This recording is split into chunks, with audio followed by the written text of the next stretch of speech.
Host has actively enjoyed the sport of running and grasped the essence of movement. Reward: buff, fluent English, 1 day. With this buff, the host can speak fluent English. Open your mouth and speak boldly. A trophy husband should not be limited by geography. Foreign heiresses are just as rewarding. Leo's foot, just crossing the threshold into the dorm complex, faltered. He nearly dropped the takeout he'd gotten for Sean and Jordan. An English buff for 1 day? What heiress am I supposed to land in 24 hours? And what happens on day 2? I'd rather have a grasp the essence of calculus buff. God, calculus is killing me. He sighed. Professor Reed had spent her entire life on mathematics. She probably had zero interest in discussing it with him anyway. Best to play to his strengths and avoid his weaknesses. Calculus was officially off the table. He was halfway up the stairs to the 4th floor when a mechanical voice chimed in his head again. Congratulations, host. You have made effective progress with the platinum tier target. Boundless potential, Stella Vance. Her favorability has reached 80, entering the first love stage. No matter who she meets in the future, you will always be the most vivid person in her memory. Please continue your efforts and strive for new heights. Whoosh. Leo, 1 foot on a step and the other midair, froze.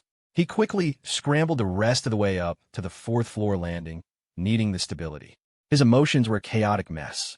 He figured Stella must be listening to the song he recorded for her right now. She really was a sucker for a nice voice. A warmth spread through him, a mix of excitement and anxiety. What if someone with an even better voice came along? Host has successfully reached 80 favorability with a platinum tier target. Boundless potential for the first time. Reward: 1 stat point. Available for immediate allocation. System upgrading. Upgrade complete. Leo let out a long breath. The system was fast. A real quick-draw artist. After conquering a man and a dog, he'd finally made progress with an actual girl. It was almost enough to make him cry. At the same time, he realized just how damn difficult girls were. With a dog, all you had to do was run with it, play with it, and bite a few hot dogs, and it was yours for life.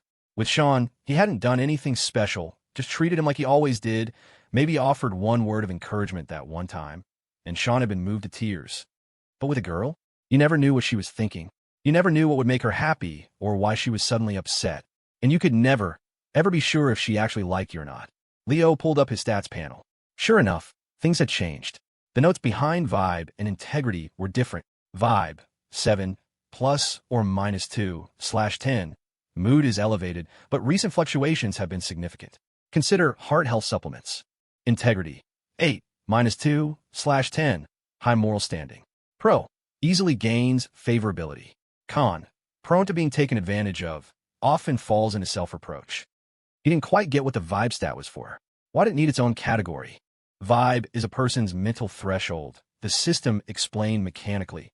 When this stat is too low, the host is susceptible to depression and suicidal thoughts. This stat is not constant. It typically declines with age. It also influences the moods of others. Individuals with high vibe are often suited for careers in sales, motivational speaking, wellness coaching, finance, and leadership. Leo processed that. So, it was about how happy he was and how happy he could make other people. Right now, he was doing okay. Maybe it was because he was young, but he felt pretty positive. As for the minus 2 next to integrity, he didn't need an explanation. He got it. There were too many temptations, and his self-control was slipping. Please allocate stat points with caution. All stats are interconnected. His first instinct was to boost his intellect again. He hadn't really noticed the changes from the appearance bumps, but the increase in intellect was palpable. He spoke with more thought, fumbled his words less, and wasn't constantly saying the wrong thing. Things he used to be clueless about now made a hazy kind of sense. But honestly, Leo felt that as his intellect increased, his vibe and integrity had taken a hit. Smart people often saw high morals as a kind of stupidity, leading to constant self-doubt. And being smarter seemed to kill simple joy. He used to be happy-go-lucky, but now he'd overthink things, and the fun would just evaporate. Sigh. When he thought about it that way, idiots were probably the happiest people, their vibe stat maxed out. Geniuses were often miserable, getting stuck in their own heads until they broke. Maybe that's how it worked. God really was fair when creating people. This time, perhaps because he had a bit more intellect to work with, Leo took a more balanced approach. He decided to shore up his weakest link. Everything else was a 7 or 8, but his stamina was still at a 6. Plus, dealing with a titan like Professor Reed, he was out of his depth in terms of knowledge and experience. Showing off his intelligence might not be the best move. A little earnest cluelessness might be more endearing. He put the point into stamina. Stats updated. Please continue your efforts to become a trophy husband at the earliest opportunity. Leo checked his new panel. Stamina, 7, +1/10. Average physical condition. Permanent strength enhancement buff active.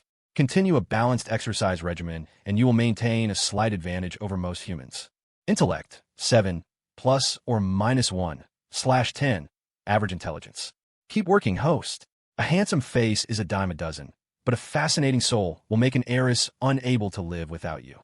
Vibe, 7, ±2/10. Mood is elevated, but recent fluctuations have been significant. Consider heart health supplements, e.g. coenzyme Q10. Integrity, 8, -2/10. High moral standing. Pro, easily gains favorability. Con, prone to being taken advantage of, often falls into self-reproach. Appearance, 7, ±1/10. Average appearance. Keep working, host. A handsome face is the foundation for catching an heiress's eye in the first place. Was that an ad?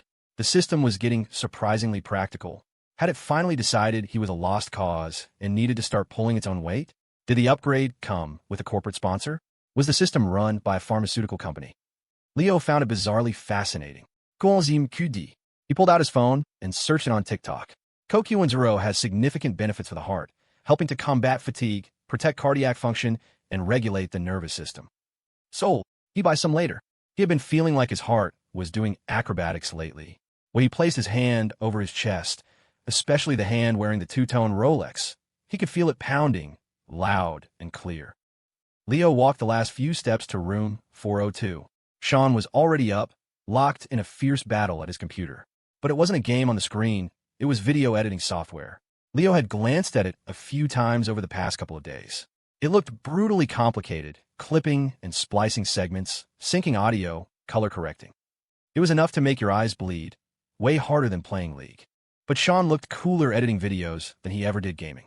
The intense focus made his acne-scarred face look serious, almost distinguished. There was a sharp edge to his expression. It was true what they said, passion was a man's best look. Right now, Sean looked solid. Everything about him seemed solid, even his hair, which was standing straight up because he hadn't washed it in days. Jordan's head emerged groggily from under his comforter at the sound of the door opening. Seeing Leo, he let out a groan. "Oh man, you're already back from your run? Dude, I'm screwed. My dad just summoned me home. No idea what for, but it's probably another group criticism session. God, old people are terrifying. They get their emotional validation from yelling at me." Sean took off his headphones when Leo came in. Hearing Jordan's whining, he chuckled and took the breakfast Leo handed him, placing Jordan's portion on his desk. Sean was naturally envious of Jordan's life. No worries about money. So what if he got yelled at a little? But he also got it. Jordan had an older brother who was supposedly a superstar, graduated from an Ivy League, already making waves in the family business. Jordan didn't exactly scream heir apparent. Some parents favored one kid over the other, and Jordan seemed to be all in on the firstborn. Jordan had a great personality, though, and was pretty easygoing. He'd complain and vent, but once it was out of his system, he was back to his happy-go-lucky self. Out of sight, out of mind. Big-hearted and well-fed, Jordan was easily the happiest guy in the dorm. Sure enough, after his one complaint, he spotted a hard-boiled egg in his breakfast and cheered up instantly. "My dad named me Jordan Davis. You know, like a champion. I swear one day, the great Jordan is going to do something epic and show my dad and my brother what's up. You can't underestimate the underdog." Puffed. Leo pinched his nose and backed out of the room. In his passionate declaration, Jordan had let rip a silent but deadly fart that smelled distinctly of onions. Sean scrambled to open a window, fanning the air with a textbook. Jordan, looking embarrassed, bolted from the room too, coming to stand next to Leo. Leo tried to edge away. It was no use. "It's cool, man," Jordan said, sidling closer. "The fart's in the room. I'm clean." Leo glanced at Sean, who was still valiantly trying to air the place out. He and Jordan waited in the hallway. A moment later, Leo's phone buzzed. He checked it, a new message. It was from his uncle, Clay Foster. "Leo, I'm in Ridgefield for a business trip. Might have some free time tomorrow afternoon to come see you." Leo felt a knot of anxiety. His uncle radiated this intimidating superachiever aura, and as a slacker senior, Leo always felt a bit inadequate around him. They'd been close when he was a kid. He remembered sitting on his uncle's shoulders, his uncle boosting him up into a tree to pick peaches. A caterpillar had stung his hand, and it had swollen up like a dinner roll. His mom was about to tan his hide, but his uncle stepped up and took the blame, saying he was the one who wanted the peaches. His mom hadn't bought it, and he'd gotten a spanking anyway. Thinking back, something about it felt off. His uncle had this subtle way of playing the victim. It was a vibe Leo had only started to recognize recently, after spending more time around girls. Maybe that spanking from a decade ago wasn't so unjust after all. He remembered how, no matter what his dad and his Aunt Skye did, his Uncle Clay was rarely the one who got in trouble with his grandparents. It was always his dad who took the heat. Father and son, same fate. The naming of his dad's siblings was a funny story. His grandma said they were named based on the weather. When her firstborn arrived, there was a thunderstorm, so Leo's dad was named Ray. When the second came, the sky was overcast and gloomy, refusing to rain. They wanted to name him something rain-related, but eventually settled on Clay. His aunt, born on a bright, sunny day, was named Skye. Apparently, when Uncle Clay got to college, he wanted to change his name. By then, his dad, Ray, was working as a machinist in a factory, the clang of metal his daily thunder, and his Aunt Skye was still in high school. Grandma, figuring a college kid's opinion mattered, felt a little bad about the name and went to a local psychic, slipping her a big wad of cash to come up with something better. But the psychic took one look at the names of the 3 children and, pointing to Clay, marveled, a dragon in a pond. When the winds of fortune blow, he will soar into the sky. A name of great success. His grandparents were thrilled. No name change needed. Grandma, feeling confident in her naming abilities, paid extra to ask about the other 2. The psychic pointed to Skye's name. She will win the hearts of many, achieve greatness, and gain both fame and fortune. A leader of people. His grandparents doted on their youngest, and while the prediction felt a bit over the top, they were happy as long as it was good. Finally, the psychic pointed to Ray's name and shook her head. His fate is forged in metal, but thunder and fire work against it. His career will lack focus. For every 10 ventures, 9 will fail. Only with intense dedication can he hope for success. It is an average fate, with fortune hidden within hardship. They had gone to change Clay's name and left thinking he and Skye had the best fates, while their eldest was doomed. But Ray was already a grown man, working a steady job at the factory. What was the point of changing his name now? So they said nothing. Not long after, the factory was on the verge of bankruptcy, and both of Leo's parents were laid off. His grandparents, full of regret, finally told the family the story. Leo only knew about it because his mom brought it up during an argument with his dad. He'd always found it strange that his grandparents, who seemed so practical, would believe in fate. But then, after graduating, his uncle's career took off like a rocket. He married a professor's daughter, got a position at the university, became a professor himself, and even won a prestigious research grant. His Aunt Skye, who couldn't even braid her own hair and was an average student, married a man whose political career skyrocketed, and she was eventually transferred from teaching to a cushy job at the Board of Education. And his father, Ray Foster, went from being a master machinist to selling food from a cart. He worked himself to the bone, waking up at 3 in the morning to prepare food, waiting for the sun to rise over his steaming cart. Eventually, he managed to open a small restaurant, where he greeted every customer with a weary but hopeful smile. The most glorious time of his father's life, Leo realized, was probably when he was wielding a heavy hammer, the deafening, thunderous blows echoing the name he was given. His name hadn't been wrong. The world had just changed. After a full air exchange, the dorm room was finally breathable again. The building was designed with a central hallway and windows on both sides, so opening the door created a perfect cross breeze. Jordan crept back inside, sniffing cautiously. "Smell's gone. We're good." Leo and Sean just stared at him. Leo started packing a small bag. Jordan shielded his eyes dramatically. "The light. It's blinding. Is there a sniper? Am I a target?" Sean, sipping boiled water with his egg, watched Jordan's antics with amusement. A glint of light had danced across the room as Leo moved his arm. The sun, catching the face of his watch, sent a beam of light circling the dorm like a spotlight, occasionally flashing across Jordan's desk. "I was running with the princess this morning," Leo explained, sitting down at his own desk. He felt like he was giving a formal deposition. "I tried to give the Rolex back, but she took it, peeled off the protective film, and put it right back on my wrist. Told me not to take it off. The mood was, well, I couldn't really say no. And then," Jordan asked, leaning forward eagerly. "And then nothing. We finished our run. I bought her a breakfast burrito, she went back to her dorm, and I came here to get you guys food." Sean paused. You bought the princess a breakfast burrito? Man, she's low maintenance. Jordan cut to the chase. Did you guys kiss?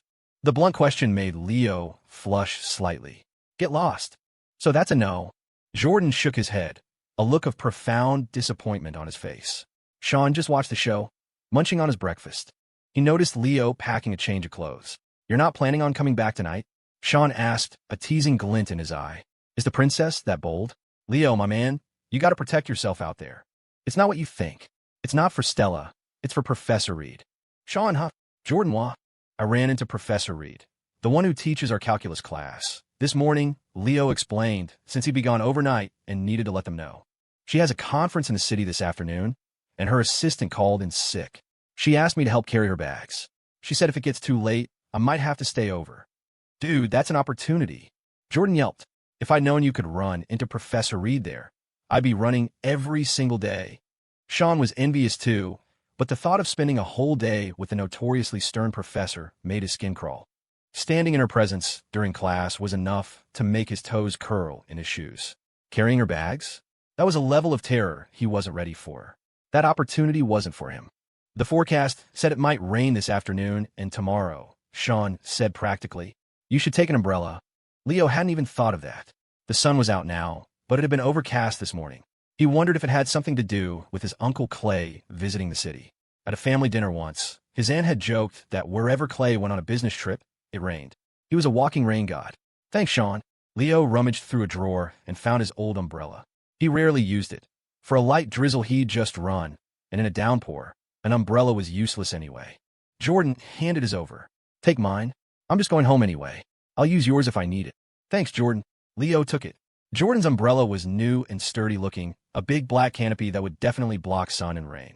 He tucked it into the side pocket of his backpack, putting a water bottle in the other. He packed his change of clothes, and Jordan added a travel pack of wet wipes and tissues. The wet wipes had a cute floral pattern. Very Jordan. Leo felt like he was being sent off on some epic quest, armed with the well wishes of his elders. He took another quick shower and changed.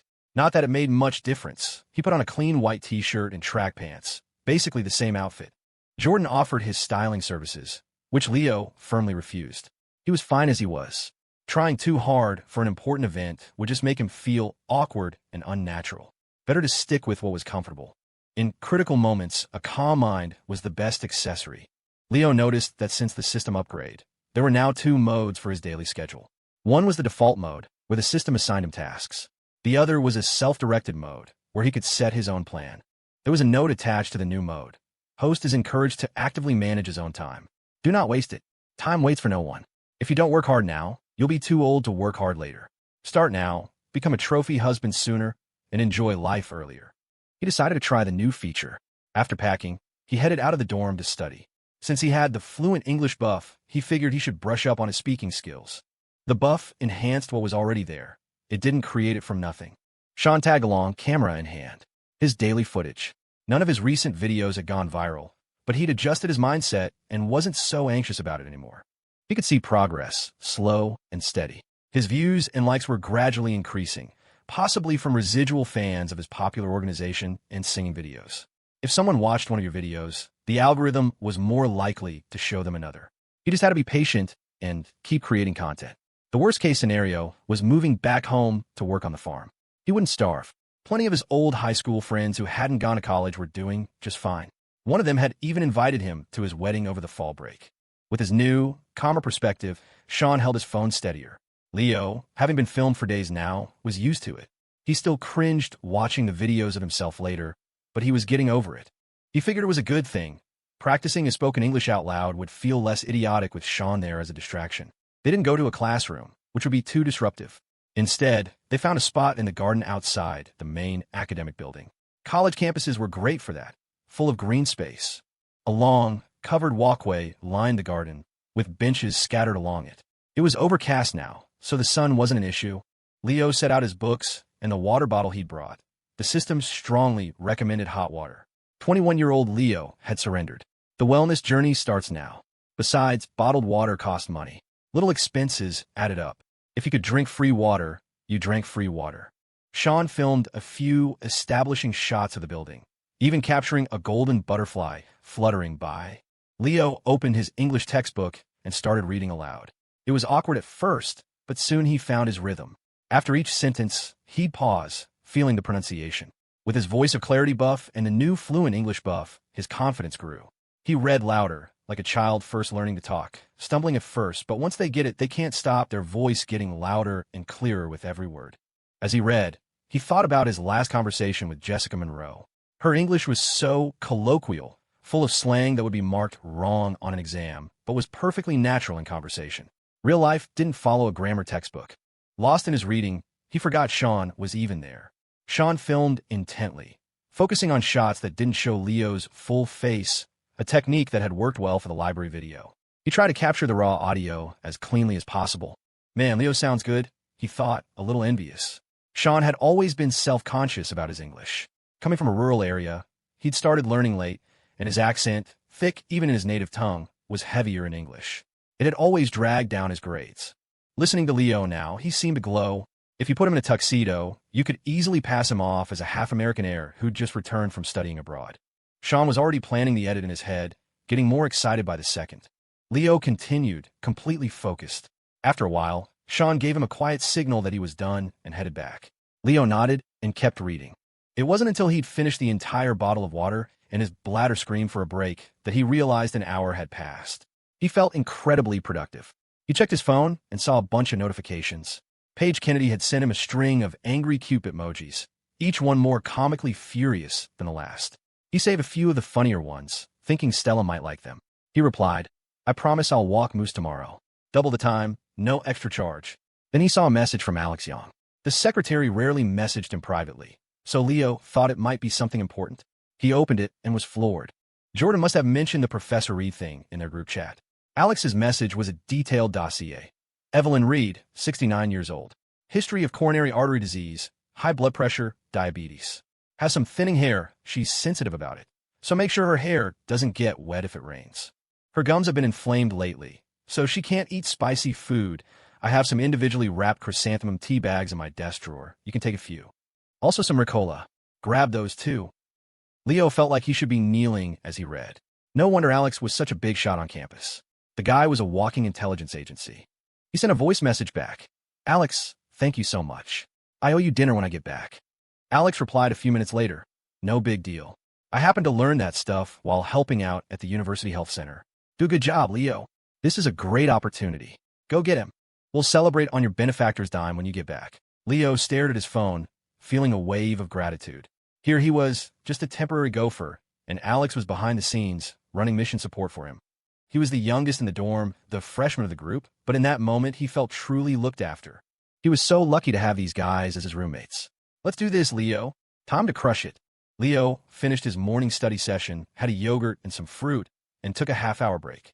He found a spot under the huge old tree near the lecture halls, the one where couples were always wrapped around each other. He looked up at the dense canopy. It really did feel private and safe. No wonder they felt so comfortable making out down here. Shameless. It was cool under the tree. Leo sat for a while, accepting the system's rewards. It was amazing how getting real-time feedback for every little thing, studying, exercising, was such a powerful motivator. Because he had planned his own schedule today, the pace felt a little slower. He'd already run, so he skipped swimming. After practicing English, he had some downtime. He thought about going to the library, but felt too far, and he didn't want to be late meeting Professor Reed. The truth was, when you had something important to do in the afternoon, it was hard to focus on studying in the morning. Human self-discipline was a fragile thing. After finishing his work, Leo found himself extending his break, just wandering aimlessly down the campus paths. These last few days felt incredibly long. 64 chapters long, to be exact. It turned out that once you decided to change, it was never too late. He had been so busy studying, working out, and by sheer chance meeting all these new people. He used to be terrified to even open his mouth, but once he did, he realized it wasn't so hard. People were just people. He was still a little jittery about the afternoon. At first, he'd just been excited, feeling like he'd won the lottery. But after his roommate's advice, he started to get into the right headspace. Professor Reed hadn't asked him along just to carry a bag. She could carry her own damn bag. She was getting older. She likely needed someone around to help with day-to-day things, to handle any unexpected issues at the conference. That was his real purpose. He had to nail that part first before thinking about anything else. It was like being a student. First, you prove you can handle your classes and get good grades, then you can talk about doing other things. You have to prove yourself. He couldn't just show up and act like a clueless student. If he was truly useless, why would she have asked him? Leo rarely took the time to just walk and think like this. As he meandered, he felt his mind settle, his perspective sharpening. He felt more confident about the afternoon. Having the trophy husband system was a stroke of luck, but it was easy to lose yourself in it, to wonder if you were still you or just a puppet of the system. This moment of reflection cleared his head. He was definitely himself, a living, breathing person. He was about to head to the dining hall to grab lunch for himself and Sean. Jordan had already left for home when a mechanical voice returned. Host has given himself a 1-hour break, learning to think independently and digest recent lessons. Host has grasped the spiritual essence of progress. On the path forward, one must occasionally stop to rest and admire the scenery. Rest is also a form of progress. Reward, buff, enhance palate one day. With this buff, you will more directly experience the essence of fine cuisine and enjoy the pleasure that food brings. A balanced life is a sustainable life. Leo looked toward the campus dining hall, where the chefs cooked every meal with the cautious precision of an imperial cook terrified that the student emperor might accidentally taste something delicious and demand it every day. As a result, they consistently made everything terrible. Giving him an enhanced palate buff to eat cafeteria food didn't feel like much of a reward. Back in the dorm, he tasted the food he'd bought. Yep, consistently, impressively bad. No danger of the university's secret master chefs accidentally showing their talent today. After eating, he washed up, making sure there were no stray bits of food stuck in his teeth, then rested for a bit. At 12:30, he headed out. He was supposed to meet Professor Reed at 1 o'clock at the faculty housing entrance.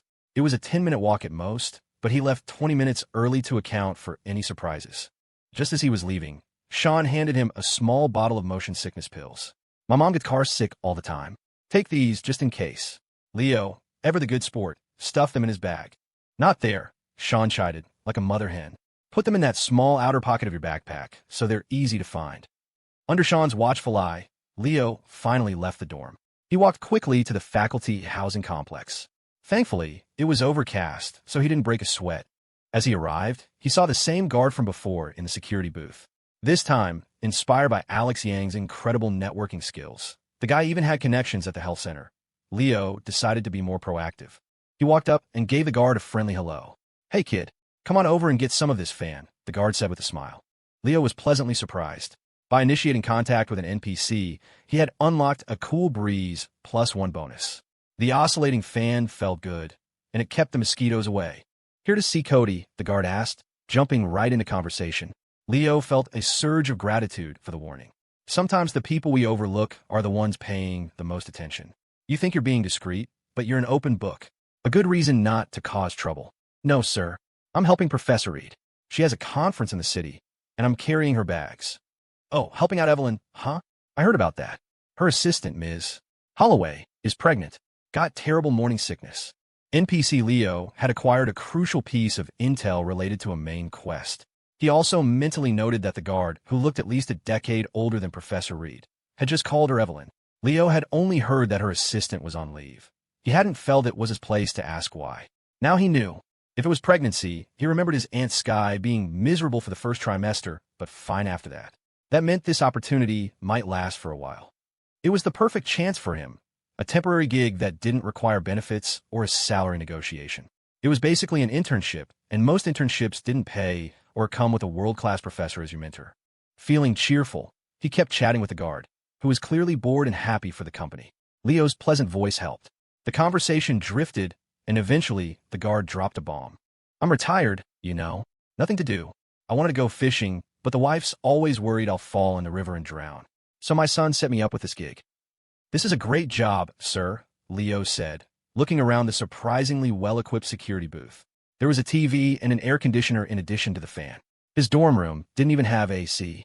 It's quiet, nice environment, you can read or use your phone. Honestly, after we graduate, most of us won't find a job this good. Your son really took care of you. This wasn't the main campus gate. It was a secondary entrance for faculty housing, mostly dealing with familiar faces. The position felt created. The guard chuckled. Haha, it's not bad. You probably know my son, Walt Jr. Leo blinked, confused. Why would he know a security guard's son? The guard puffed out his chest proudly. My son is Walter Roberts. Leo's brain took a second to connect the dots. Walter Roberts. Dean Walter Roberts. The vice president of the university. His knees went weak. He almost collapsed onto the stool. Just then, a car pulled up. The guard ended the conversation, looking pleased with himself after the flex. Welp, that's your ride for Evelyn. You'd better get over there. Leo stood up. Thank you, Mr. Roberts. I'll come chat with you again soon. A black luxury minivan pulled up. Leo didn't know much about cars. His family had a basic Volkswagen sedan, but this one was spacious as 7-seater. As he looked at it, he felt a flicker of anxiety. A few days ago, he would have just hopped in without a thought. Now, he was plagued with a new question. Where was he supposed to sit? The front passenger seat had the best view. Behind the driver were 2 captain's chairs and a bench seat in the very back. If this were Alex Young, he'd probably already be chatting up the driver, maybe even offering him a cigarette. Alex didn't smoke, but he always had a pack on him. Now Leo understood why. Some of these life skills couldn't be learned from a book. No one teaches you the proper seating etiquette for a chauffeur car. Leo's social battery was already drained from the chat with the guard. The driver looked tough, like a guy you didn't mess with. Leo had no idea how to start a conversation. Thankfully, he didn't have to wait long. A moment later, Professor Reed emerged from her building. She had changed into a different outfit, a chic, tailored suit made from a heavy, dark-patterned fabric. The material looked expensive, and the style was timeless, not at all matronly. Leo suddenly thought of his mom. His dad always teased her for caring about her appearance, but thinking back, she didn't have many nice outfits. She was only in her early 40s, yet she dressed older than the nearly 70-year-old professor in front of him. If he ever made real money, he was going to buy his mom a whole new wardrobe. She deserved to dress up now, not when she was old. But by the time he had money, she would be old. The thought spurred him on. You have to hurry, Leo. Your loved ones are getting older. Professor Reed smiled when she saw the neatly dressed young man waiting for her by the car. Leo, you're early. Good afternoon, Professor. I just got here. The driver greeted her as well, calling her Evelyn. Leo's mind clicked again, just like the guard. It was a nickname that made her feel younger. Professor Reed, it seemed, wanted to project a more youthful image. Leo had frantically Googled seating chart for VIP in car while waiting. The internet said the seat of honor was typically the one diagonally behind the driver. But Leo hesitated. He personally hated sitting by the door, feeling exposed every time it opened. He figured everyone had their preferences. He'd wait for her to get in first. As she approached, the driver, whose name was Walt, quickly got out and opened both rear sliding doors. Professor Reed sat in the seat directly behind him. Leo took the one next to her by the door. So much for Google. If he'd had better social skills, he might have just asked the driver. He still had a lot to learn.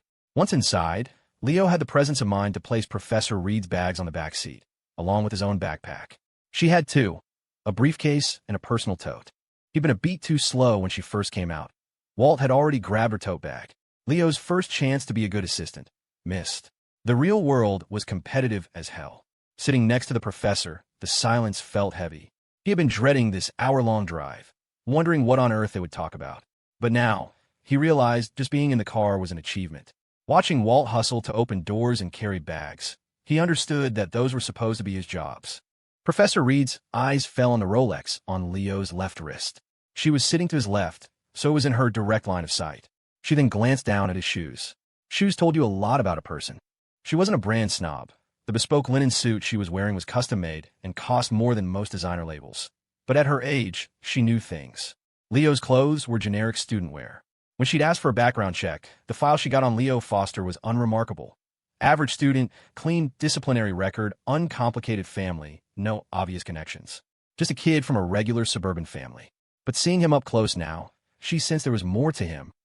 What did you have for lunch? She asked, breaking the silence. Leo told her he ate at the dining hall. And what do your parents do? They own a small restaurant, he answered truthfully. Is business good? She asked with a smile. Leo thought about it. It was a neighborhood place. The regulars loved his dad's cooking, and even people who had moved away still came back for it. For their little street, business was good. Yes, it's pretty good, he nodded. Professor Reed could have asked how many people they employed to gauge the scale of the business, but she let it drop. It was just small talk. Up front, Walt chimed in. So you're a rich kid? Huh? Not at all, sir, Leo said quickly. Just a normal family. I don't even have my driver's license yet. Walt boasted that he had a commercial driver's license. It felt like a subtle power play. A few days ago, Leo might have been impressed and started asking him all about how to get a CDL. nervously chattering away and revealing his entire life story. But now he glanced at Professor Reed. Her brow was slightly furrowed. She didn't seem to appreciate the driver's loud voice or the fact that he was talking at all. She had come to Northwood State for a quiet, healthy retirement. A chatty driver was unprofessional and probably felt unsafe to her. So Leo didn't take the bait. Instead, he turned to the professor. "Ma'am, I brought some motion sickness pills. Would you like one?" She smiled. "Not right now, thank you. As long as Walt drives smoothly, I'll be fine." Leo noted that when he'd called her ma'am instead of professor, she seemed to relax, even pleased. Professor was a title of authority. Ma'am or teacher was more personal, younger. And her comment was a gentle rebuke to the driver. Leo's brain filed away another data point. After that, Professor Reed closed her eyes to rest. Leo did the same. It was nearly an hour to the city center.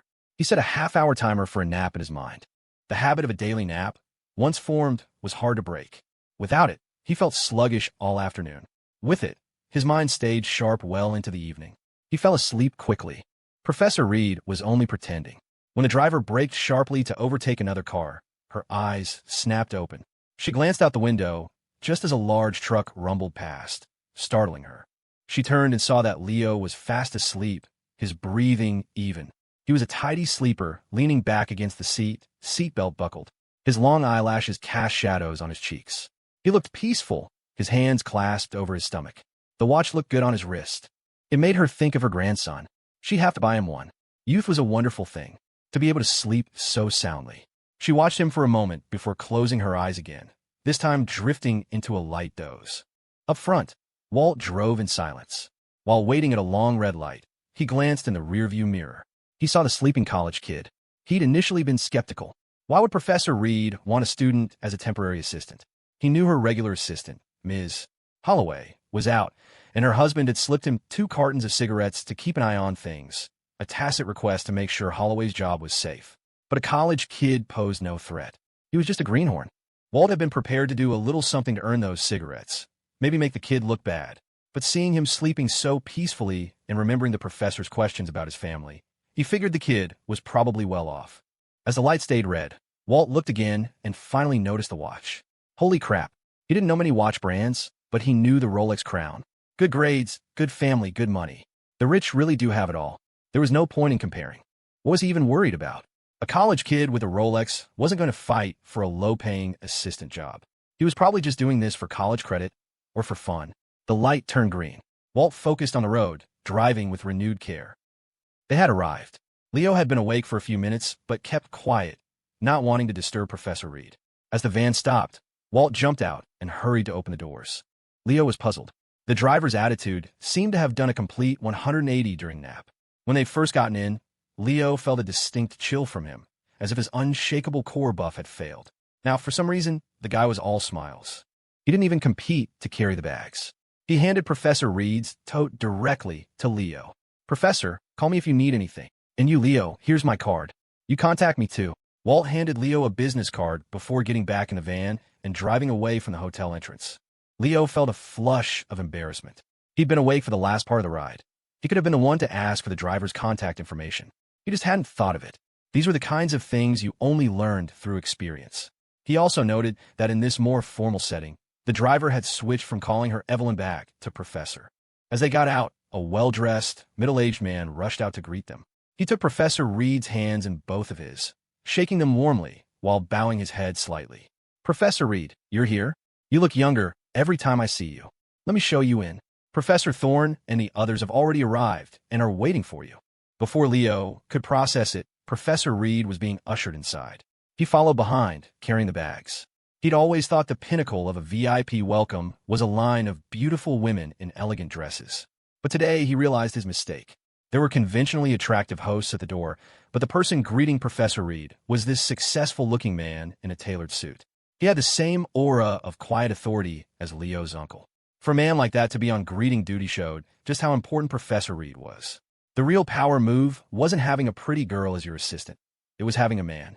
Leo, looking boyish in comparison, did his best to walk with a confident posture, not wanting to embarrass the professor. The man deliberately slowed his pace for her. Leo followed, listening to them talk, hoping to absorb some knowledge. The man, who was clearly a big deal himself, was a master of flattery. He complimented her youth, her academic achievements, her brilliant mind, and the success of her protégés. It was an art form. He was dropping names of theories and papers Leo had never heard of. The mathematical problems arising from general relativity and string theory. Your systematic development of partial differential equation methods in differential geometry. It was all in English, but it was a foreign language to Leo. He felt like Professor Reed's brain was a vast mountain range, each peak storing immense knowledge, while his was a smooth, polished sphere. Any piece of information you placed on it would just slide right off.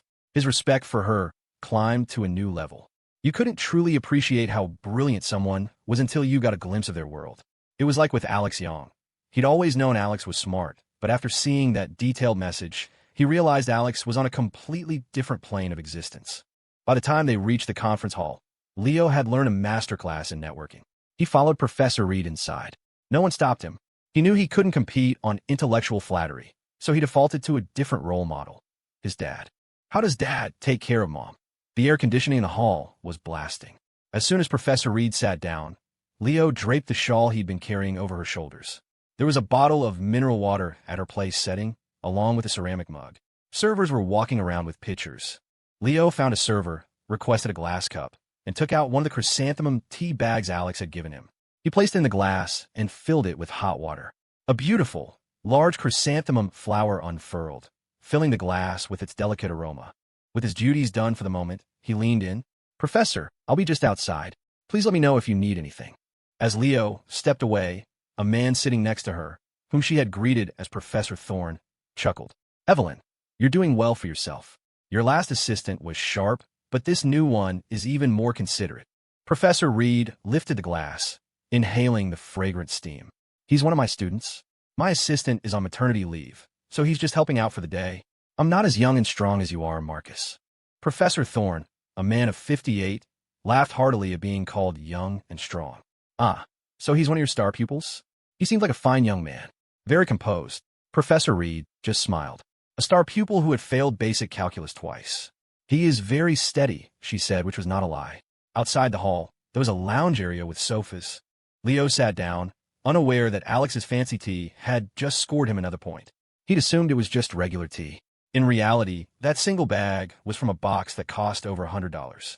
It was a gift from one of his grandfather's old connections. Leo felt a little smug. He'd channeled his dad's energy. His dad was always doting on his mom, bringing her things, feeling he had to make up for the hard life she'd had since marrying him. It seemed to be working. Professor Reed had looked pleased. His confidence grew. He remembered something, took out his phone, and snapped a picture of the conference banner hanging outside the hall. He opened his chat with Stella Vance. He sent her the picture, followed by a voice message. "Made it to the conference. It's about to start, so I'm waiting outside." Then he sent one of the angry cute bunny emojis he'd stolen from Paige Kennedy. "Leo."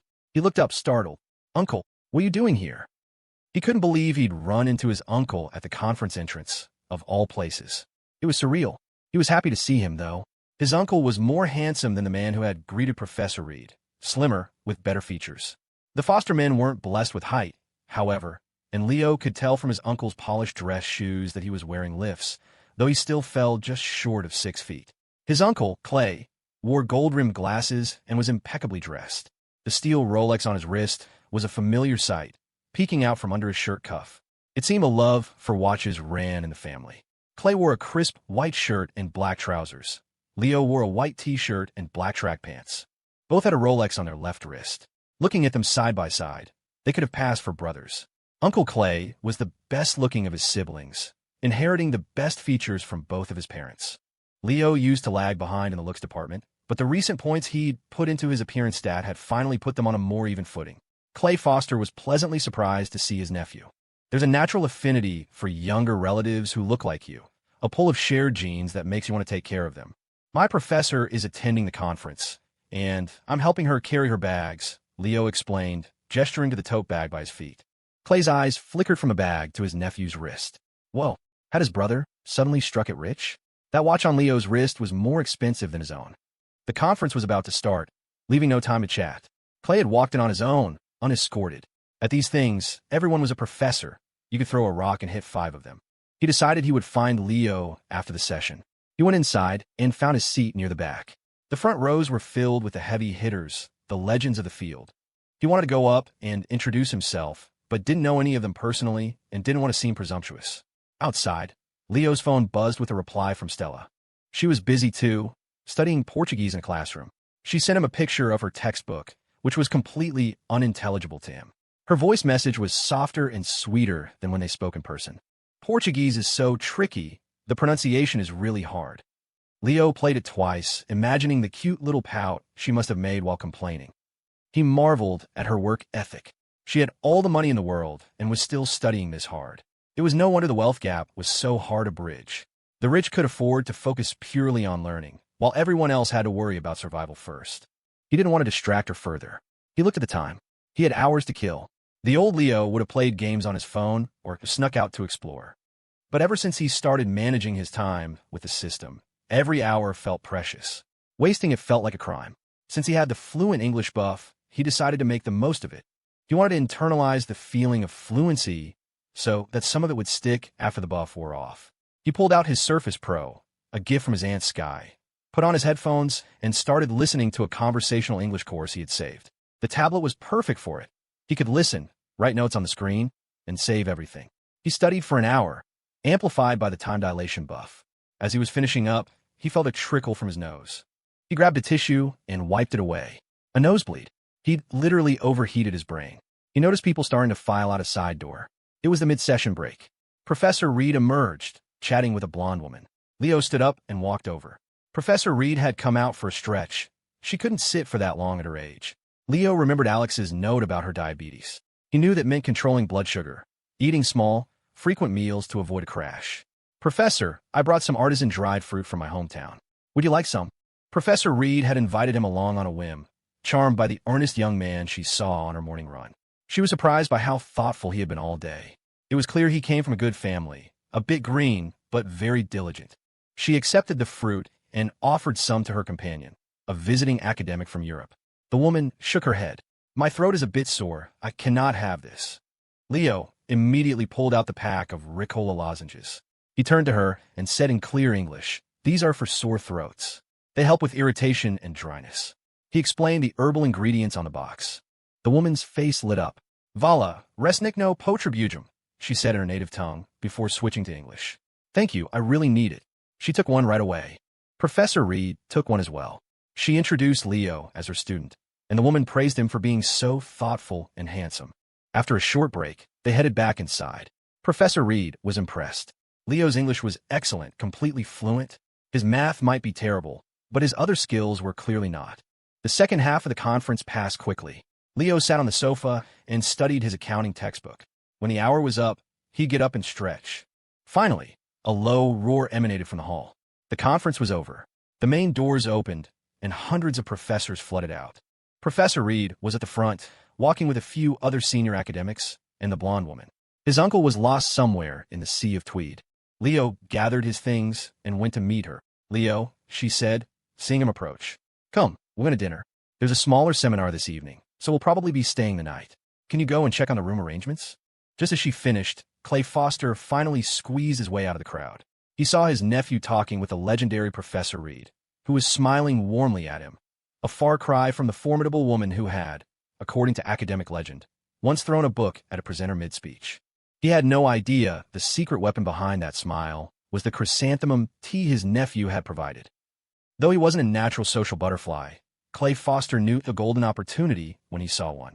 His nephew was standing right next to a giant in their field. Not approaching would be foolish. He navigated the crowd and walked up to introduce himself. Plenty of younger academics were trying to get a moment of Professor Reed's time, and she responded to all of them with polite, practiced courtesy. When Clay stepped up, she offered the same, though she had a flicker of recognition in her eyes. Clay briefly described his research on bearing friction coefficients. Excellent work, young man.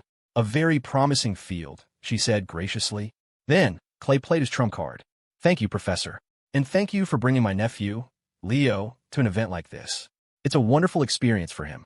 Leo, seeing the familiar, slightly sheepish yet charming expression on his uncle's face, the one he always used right before getting someone else in trouble, instinctively mirrored it. He stood beside them, looking earnest and grateful. Professor Reed's eyes darted between the two of them. Oh, they really are alike. He's my uncle, Professor, Leo said dutifully. My dad's brother. Well, I'll be, she said, her smile becoming genuinely warm. No wonder you look familiar. Come, join us for dinner. And just like that, Clay Foster, who had come to the conference as a nobody, found himself sitting at the same dinner table as Professor Evelyn Reed, all thanks to his nephew. He was a little starstruck. Leo, who hadn't been sure if assistants were even allowed at the dinner, found a seat waiting for him, thanks to Professor Reed's VIP status. At the table, the conversation was a whirlwind of academic jargon that went right over his head. The only person he could somewhat understand was the blonde foreigner, who sprinkled in simple English phrases. The food, however, was incredible. With his enhanced palate buff, every flavor was a revelation. A coldwood ear mushroom salad was perfectly crisp and dressed. He used the serving chopsticks to place a portion on Professor Reed's plate. A cold noodle dish with sesame paste had a subtle, delightful kick of wasabi. He served her some of that, too. There was a braised pork knuckle that was fall-off-the-bone tender, but considering Professor Reed probably had dentures, he carefully carved off a few tender, fatty pieces for her. He tasted a Westlake beef soup that was just okay, but a corn and pork rib soup was light and flavorful. He ladled a bowl of that for her, while his uncle and the others were busy engaging Professor Reed in intellectual conversation. Leo was busy eating and curating the perfect meal for her. By the end of it, everyone was happy, except perhaps Clay, who had been so focused on schmoozing that he barely tasted his food. He watched his nephew, who was completely at ease, and felt a strange sense of the world turning upside down. He hadn't even eaten his fill, but he wasn't upset. He was just grateful to be there. And as they left the dining room, other professors, who had ignored him all day, were now nodding and greeting him. The academic pecking order was brutally clear. He was no longer an unknown junior professor. He was the professor who had dined with Evelyn Reed. Professor Reed herself had thoroughly enjoyed the meal. She usually disliked conference food, but tonight's had been exceptional. She realized that almost everything she had eaten was something Leo had picked for her. The few things she had tried on her own had been bland in comparison.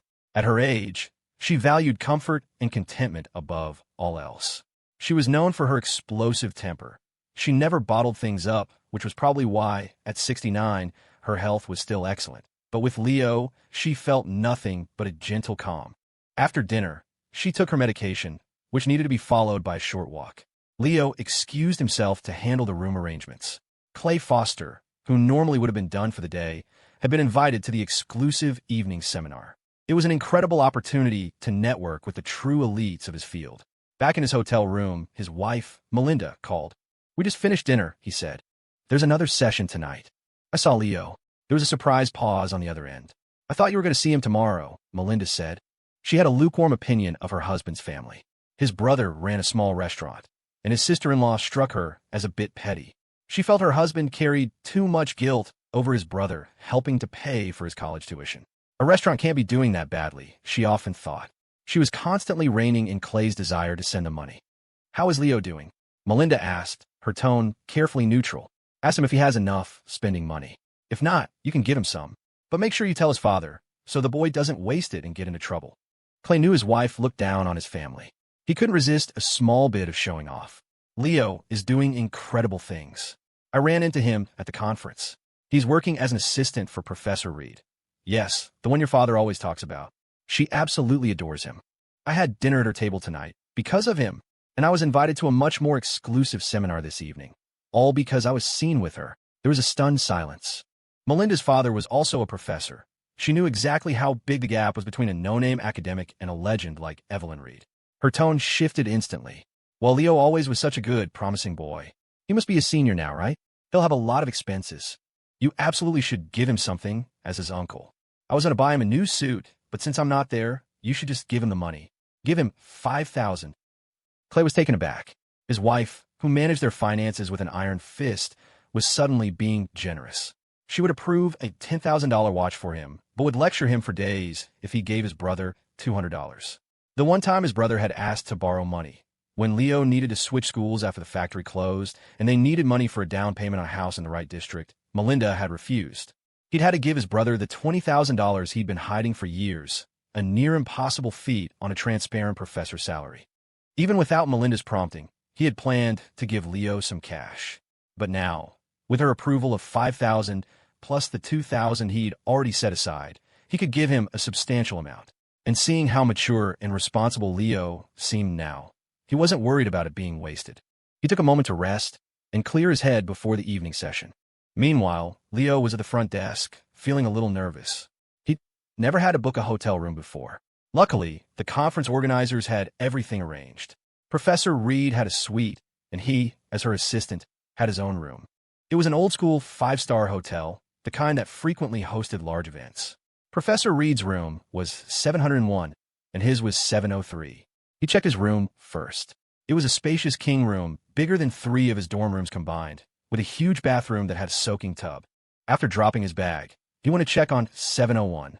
He expected it to be the same, but it was a full suite.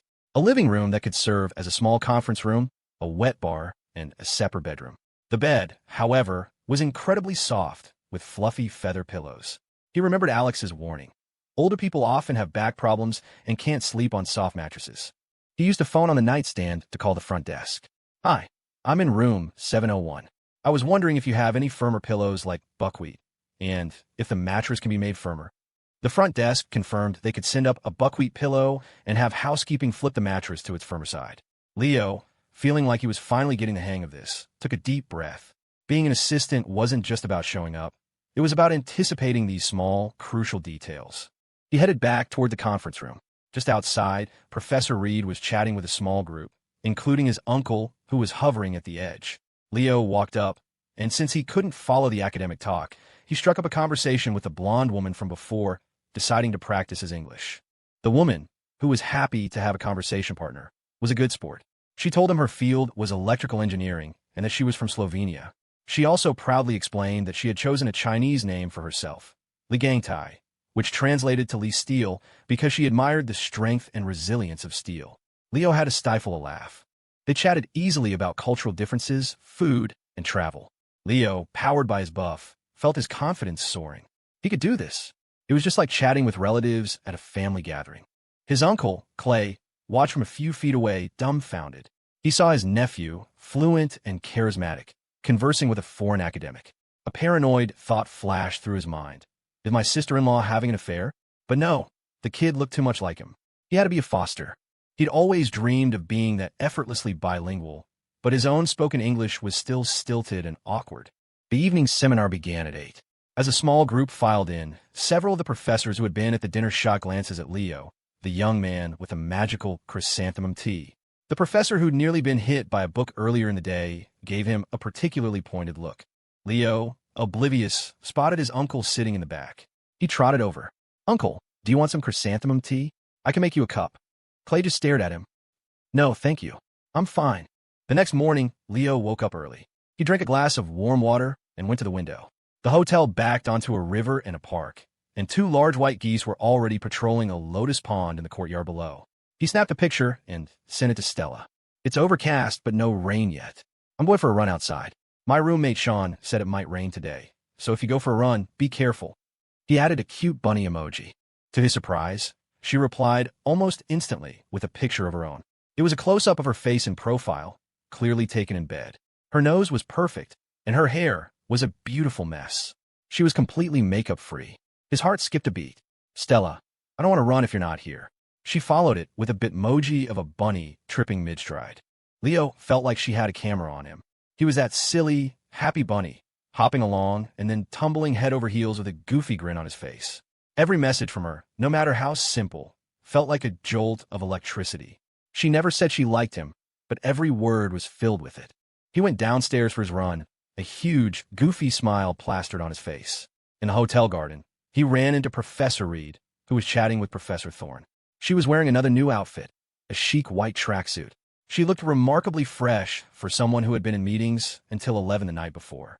Professor Thorne, on the other hand, who was 11 years her junior, looked exhausted. "The bed in this hotel is too soft," Thorne was complaining. "My back is killing me. If I wasn't worried about catching a cold, I'd have slept on the floor." Professor Reed, assistant in tow, chuckled. Her back wasn't great either, but she remembered her own room. "My bed was perfectly fine.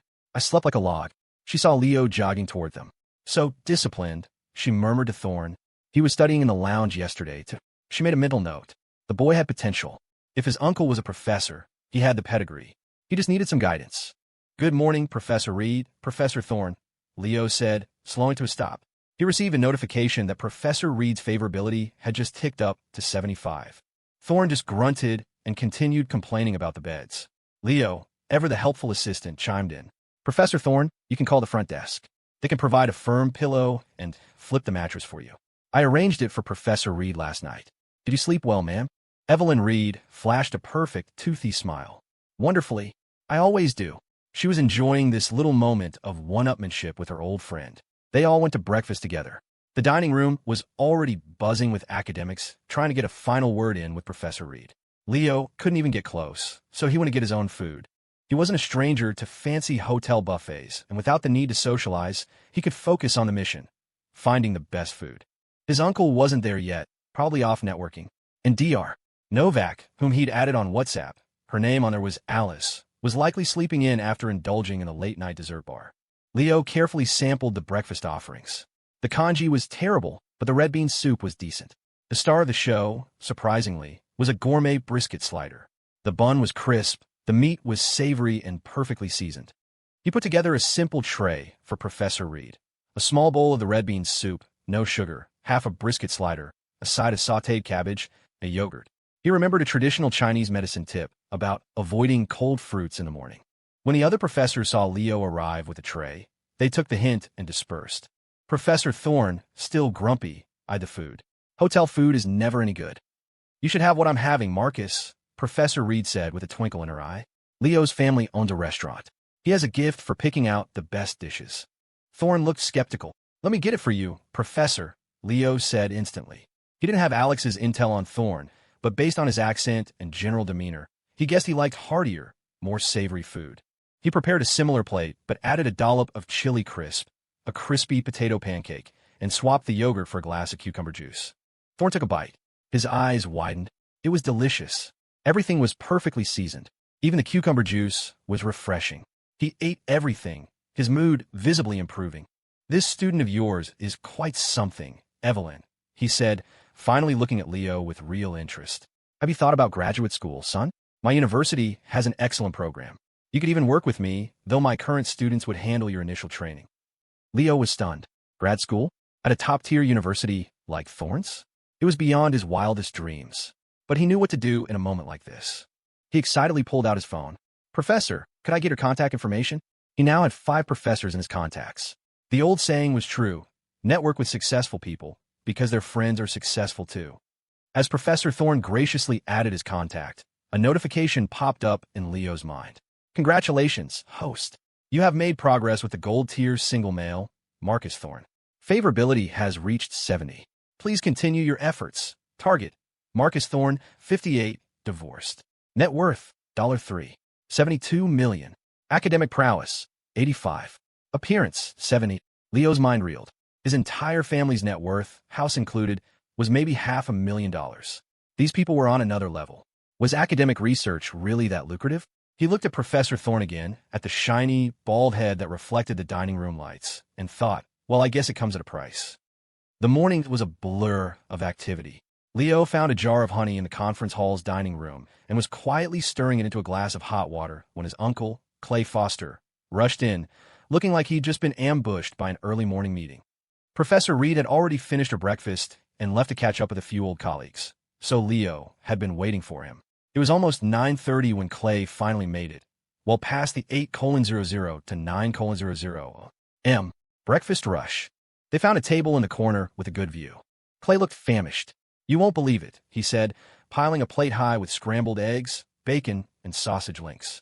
I get a call first thing this morning from my dean. He'd heard a rumor that Professor Reed threw flowers at someone during a session. He wanted all the gossip. What's going on over there? You guys handing out bouquets at your panels now? Of course, Clay couldn't just share gossip. The dean wasn't calling for the tea. Well, not entirely. As a junior professor, he was expected to report on his professional development, what he'd learned, and the important takeaways from the smaller breakout session he'd attended last night.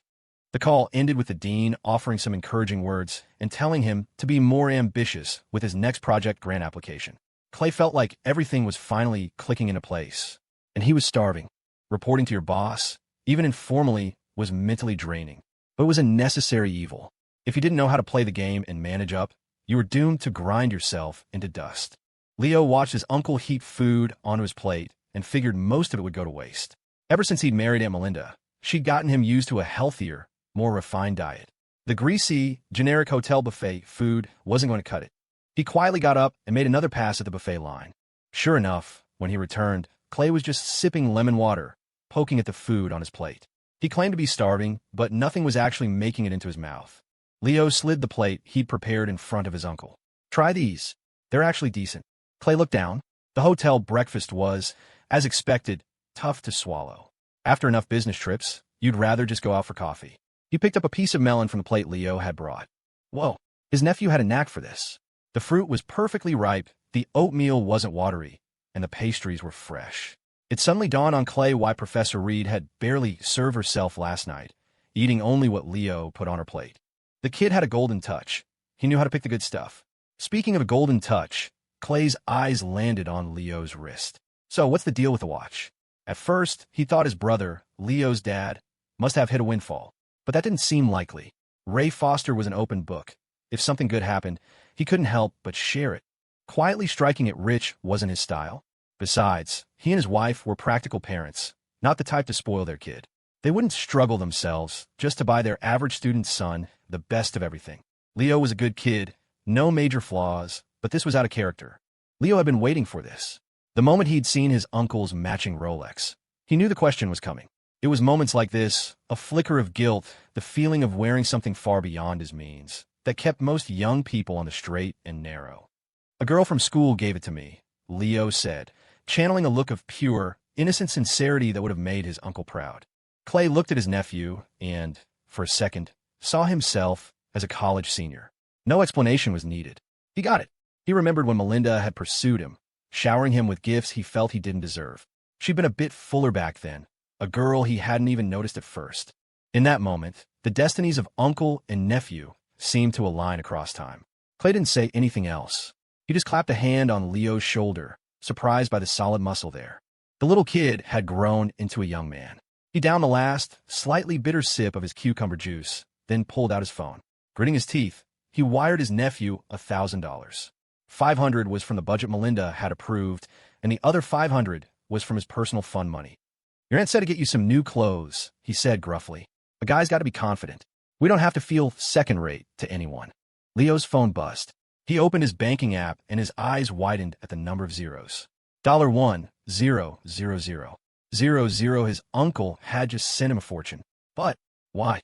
Was this Clay's conscience finally getting to him for all those times he'd let Leo take the fall when they got into trouble as kids? "I've got to go meet one of my old professors," Clay said, standing up. "My flight's this afternoon, so I won't have time to swing by your campus." He looked at his nephew, at the faint shadow of a mustache still on his upper lip, and decided against any more advice. He just squeezed his shoulder one last time and walked away. Some roads you have to walk yourself, Clay thought. "Kid, once you've walked it, maybe you'll understand your old uncle. I just hope you end up a little happier than I did." For a split second, Leo thought his uncle's retreating figure looked strangely melancholic. But the feeling vanished as Clay broke into a brisk walk, eagerly greeting a half-bald older man near the exit. "Professor Lou." It was just an illusion. The sadness lasted all of a second. Back in his room, Leo packed his bag and called his mom. "Hey, I ran into Uncle Clay. He's here for the conference, too. I'm here as Professor Reed's assistant." "Well, look at our Leo, moving up in the world," his mom laughed on the other end. "What did the professor see in you, huh? That you're good at carrying bags." Leo winced. Every time she called him Leo, it sounded like he was 8 years old. "Mom, I'm actually good at this stuff, you know. Is it so weird that a professor would notice?" "I'm just kidding. So what's the real story?" "Okay, for real, I saw Uncle Clay, and he gave me $1,000. Told me to study hard." For a fleeting moment, Leo considered lowballing the number, but the thought passed. He was a good son. 8,000? He must have robbed a bank, she said, surprised. "Your aunt keeps him on a tight leash. He doesn't have that kind of cash lying around." "What did you do to him?" He could hear her calling his dad over. A moment later, his dad's voice came on the line. "Is your uncle okay? Did he and Melinda have a fight?" Ray Foster asked, a note of concern in his voice. "No, everything's fine. He said the money was from Aunt Melinda for clothes." He could hear his parents murmuring in the background, trying to figure it out. His mom got back on the phone. "Well, okay then. We just wanted to check. Don't go spending it all in one place. And call us if you need anything." After hanging up, Leo finished packing his single bag and was ready to go. He felt a pang of regret leaving the hotel room. The sign at the front desk said, It was $1,200 a night. He hadn't done anything but sleep. It felt like he'd just thrown away $200. Still, after reporting the income to his parents, his net worth had officially increased. Leo Foster's net worth. Plus $1,000. He slung his bag over his shoulder and went to find Professor Reed. Meanwhile, after his meeting with the academic bigwig, Clay got a call from his brother. Ray asked if everything was okay at home and why he'd given Leo so much money. Clay, touched by his brother's concern, sold his nephew out immediately. I think Leo's seeing someone. Looks like the girl's family has money. I was worried he'd feel insecure, so I gave him a little extra spending cash. And Melinda and I are great, no fights. After hanging up, Clay checked his secret savings account. Fun money, $500. The more he thought about it, the more it stung. How'd he gotten so carried away?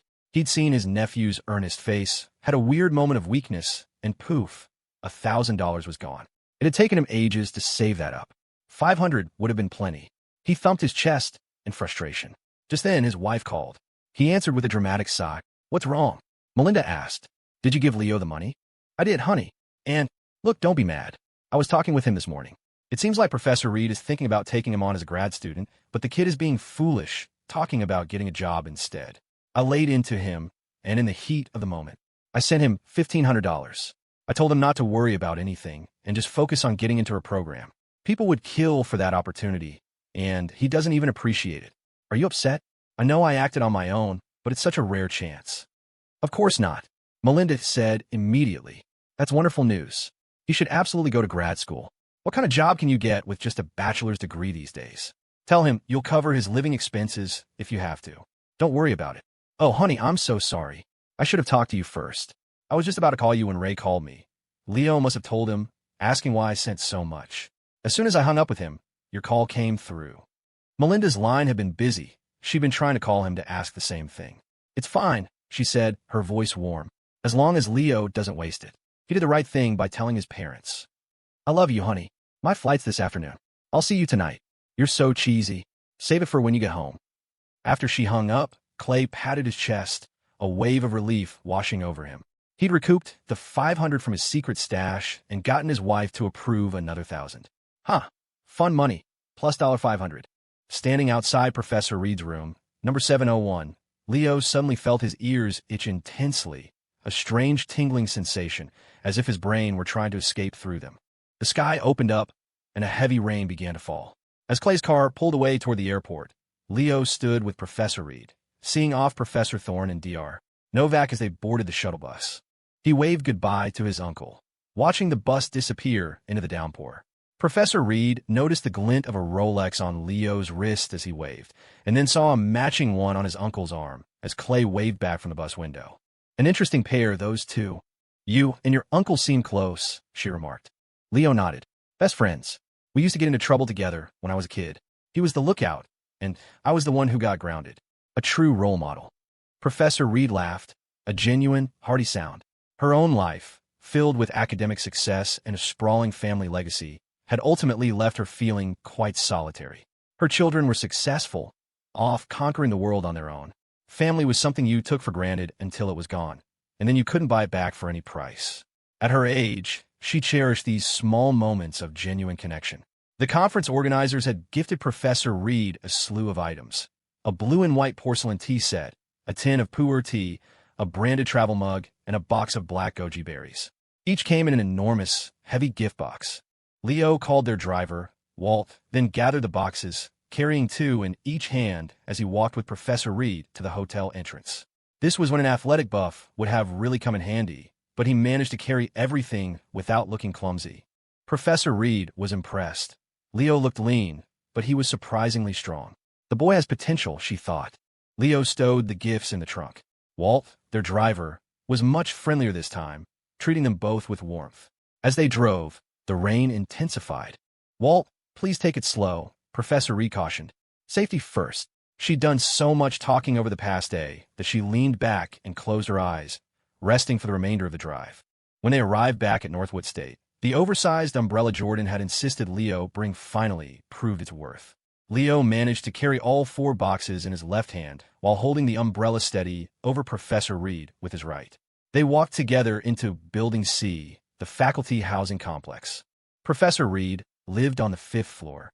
Stepping inside her apartment was like entering another world. It was immaculate. The first thing you saw was a massive, floor-to-ceiling bookshelf that dominated one wall.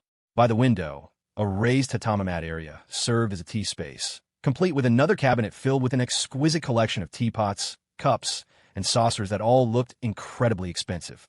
The living room was huge, clearly converted from a 2-bedroom into a spacious 1-bedroom, with a dedicated reading nook opposite the tea space.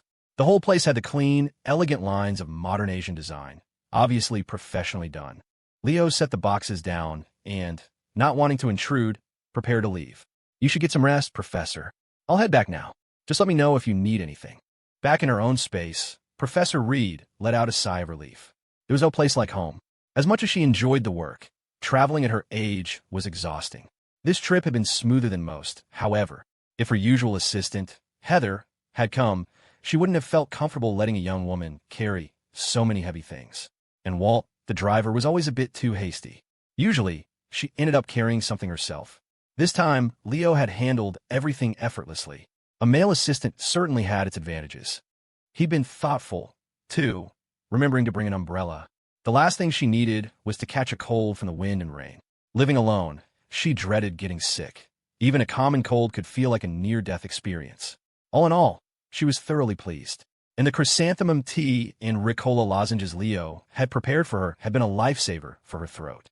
That tea must have been expensive, she mused. The boy probably comes from a good family. "All right, Leo," she said with a warm smile. "I'll call you if I need anything." As he was placing the gift boxes in a corner, she suddenly remembered something. "Oh, could you give me a hand with this?" A shelf in her bookcase had come loose and was sagging, trapping some books. It was a simple fix. Leo took the books down, repositioned the shelf, and gave it a firm tap until it clicked back into place. He pushed on it to make sure it was secure, then neatly replaced the books. Leo, the humble NPC, has completed a new quest for a high-level player. As he was about to leave, Professor Reed asked if his parents enjoyed tea. He remembered his mom liked floral teas and told her so. She handed him 2 tins from one of the gift boxes. "Give these to your mother. They're quite nice."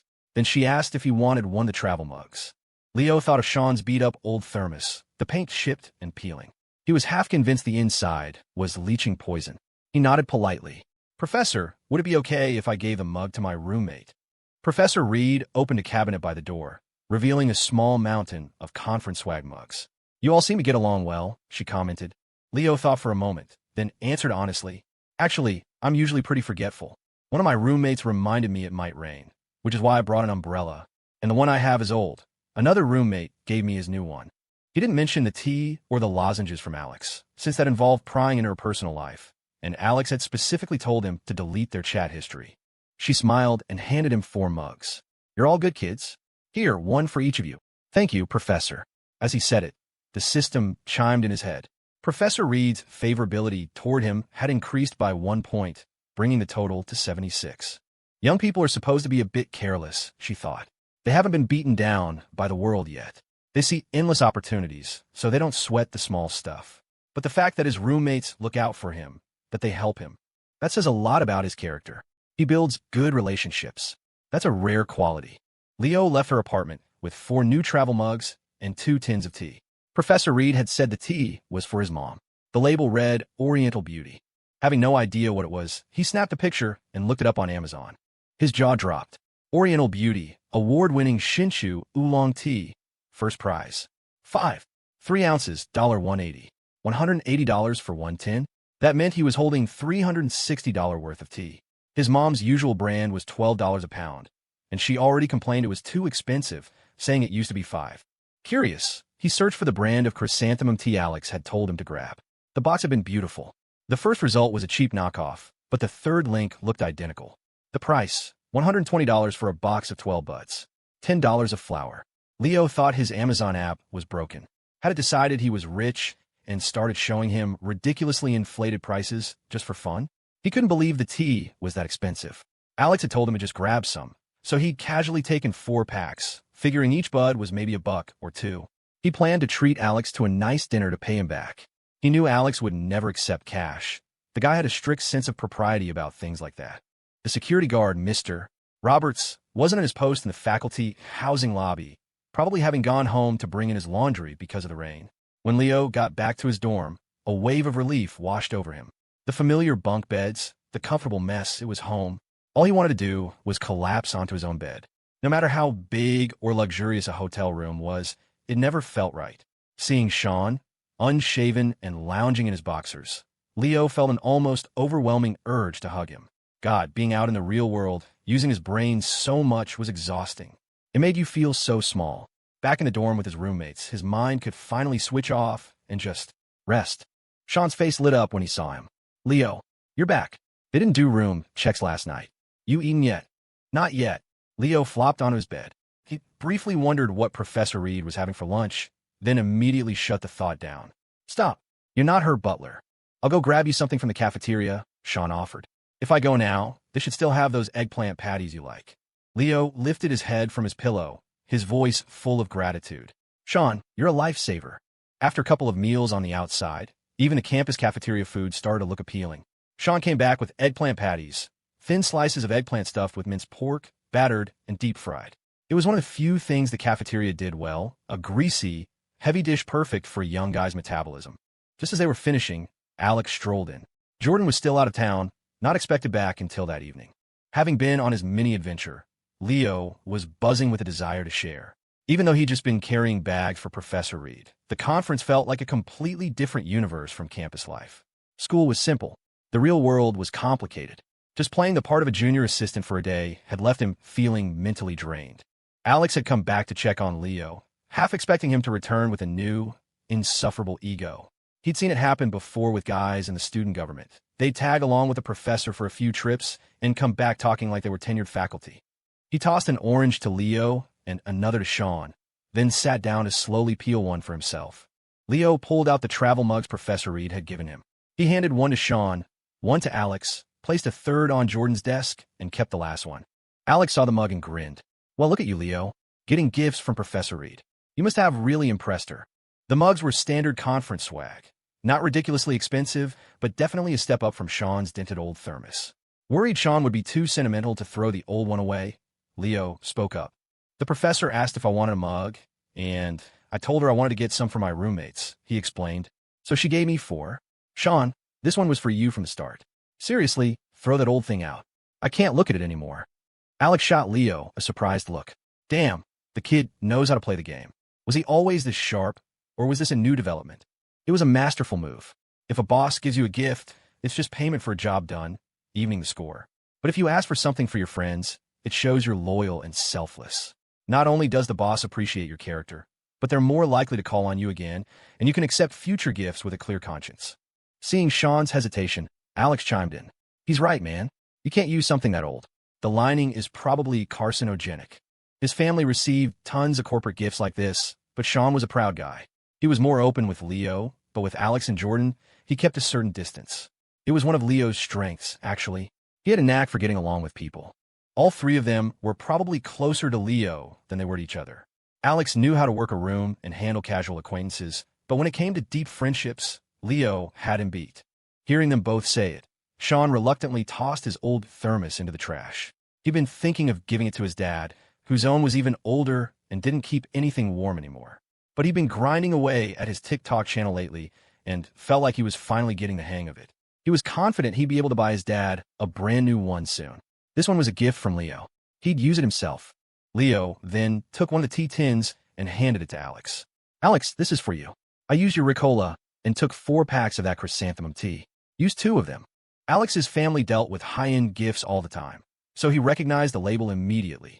This wasn't just any tea. Competition grade meant it was the real deal. Every year, Hsinchu in Taiwan held competitions for its famous Oriental Beauty Oolong, and this was an original tin. It seemed Leo had truly won Professor Reed over. The travel mugs were one thing.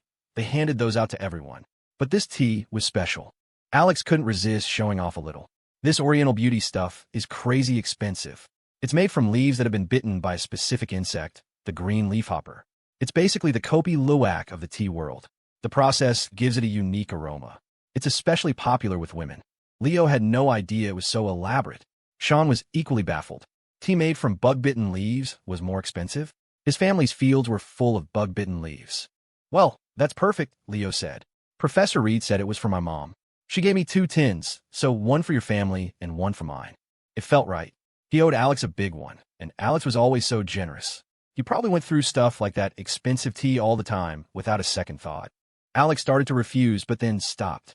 You know what? That's great. My mom actually loves oolong. I'll take it. I have to go ship something anyway. Give me your mom's address, and I'll send yours out for you. Leo was thrilled. Sean, meanwhile, couldn't wrap his head around why tea would be so expensive. If he ever brought home something like that, his parents would lecture him for a week. They grew and processed their own tea back home. It was a bit astringent, but it had a sweet aftertaste and kept you alert. He was more interested in his new travel mug. It was silver, and the lid had a digital temperature display. Alex had a black one, Jordan's was pink, and Leo's was white. It was a neat little upgrade. True to his word, Alex grabbed the tea and headed out, skipping his usual afternoon nap. Leo, however, was a creature of habit and felt the need to rest. Once they were alone, Leo explained to Sean, Alex told me to grab his tea and lozenges. I had no idea that chrysanthemum stuff was so expensive, $10 a pop. You know, Alex, he'd never let me pay him back, so I gave him one of the tins of tea. Sean had never heard of tea being sold by the flower, let alone for that price. The world of the rich and powerful felt a million miles away. But he understood. It was always better to not be in anyone's debt. Favors were the hardest things to repay. Leo climbed into his bunk for a nap and was out in minutes. He woke up half an hour later, splashed some water on his face in the communal bathroom, and took a moment to reflect. He noticed a pattern with the system. When he set a time block for a specific task, like take care of the professor during the 1-hour drive, he'd get a small reward if he successfully completed it. But if he set a block for study with the professor, and then just slept in the car, he got nothing. He was realizing that without external pressure, pure self-discipline was incredibly difficult. It was easy to get lazy, but having control over his time, feeling its importance, was making him more efficient and confident. He decided to study for an hour. Grabbing his backpack, he headed to a classroom building. On the way, he called his mom again to let her know a package was on its way. He told her it was very expensive tea from his professor, a gift specifically for her. On the other end of the line, his mom, Tammy, was a little taken aback. Was her Leo really growing up, sending gifts home to his mother? His father, Ray, listening in, had another theory. Maybe the tea wasn't from a professor at all, but from a girl who had a crush on him, just like his uncle back in the day. After shipping the packages, Alex Young also called his mother. Oriental Beauty? From your roommate? Was it that Jordan Davis kid? What did you do for him? No, Mom, it was Leo Foster. He was a temporary assistant for Professor Reed. You know, the retired one from Tsinghua who teaches here now. I gave him some information about her, and he was grateful. He gave me a travel mug and a tin of tea. All the roommates got mugs, but the tea was just for me. The professor gave it all to him. I think she really likes him. Well, you thank him for me. I'll send something for your dorm later. This is what I've always told you, Alex.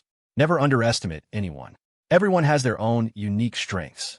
Relationships are important. If you treat people with sincerity, you'll earn their friendship. I know, Mom. Just take care of yourself. And stop giving Dad the silent treatment. You'll just make yourself sick. Don't you worry about your father and me. I know what I'm doing. It won't affect you. Alex hung up. As a couple walked past, holding hands, he felt a sudden pang of maturity. He was no longer just Alex. He was Mr. Young, shouldering responsibilities, navigating a world far more complex than this campus. Leo found an empty classroom, the same one where he'd seen a couple of grad students studying before. He claimed a corner, creating a triangular formation with the other 2 occupants, each person absorbed in their own world. The rain had stopped, leaving the air cool and fresh. He pushed open a window, letting in the damp scent of wet earth and green leaves, accompanied by the cheerful chirping of birds. He pulled out his information management textbook. He was an information management major, but the book was so pristine it looked like it had just been handed out. He'd probably never even read it through once. He set a time block in the system. 2 p.m. to 3 p.m. Study information management. He sat down, opened the book, and felt like he was forgetting something. Right. He snapped a picture of his desk, then another of the view outside his window.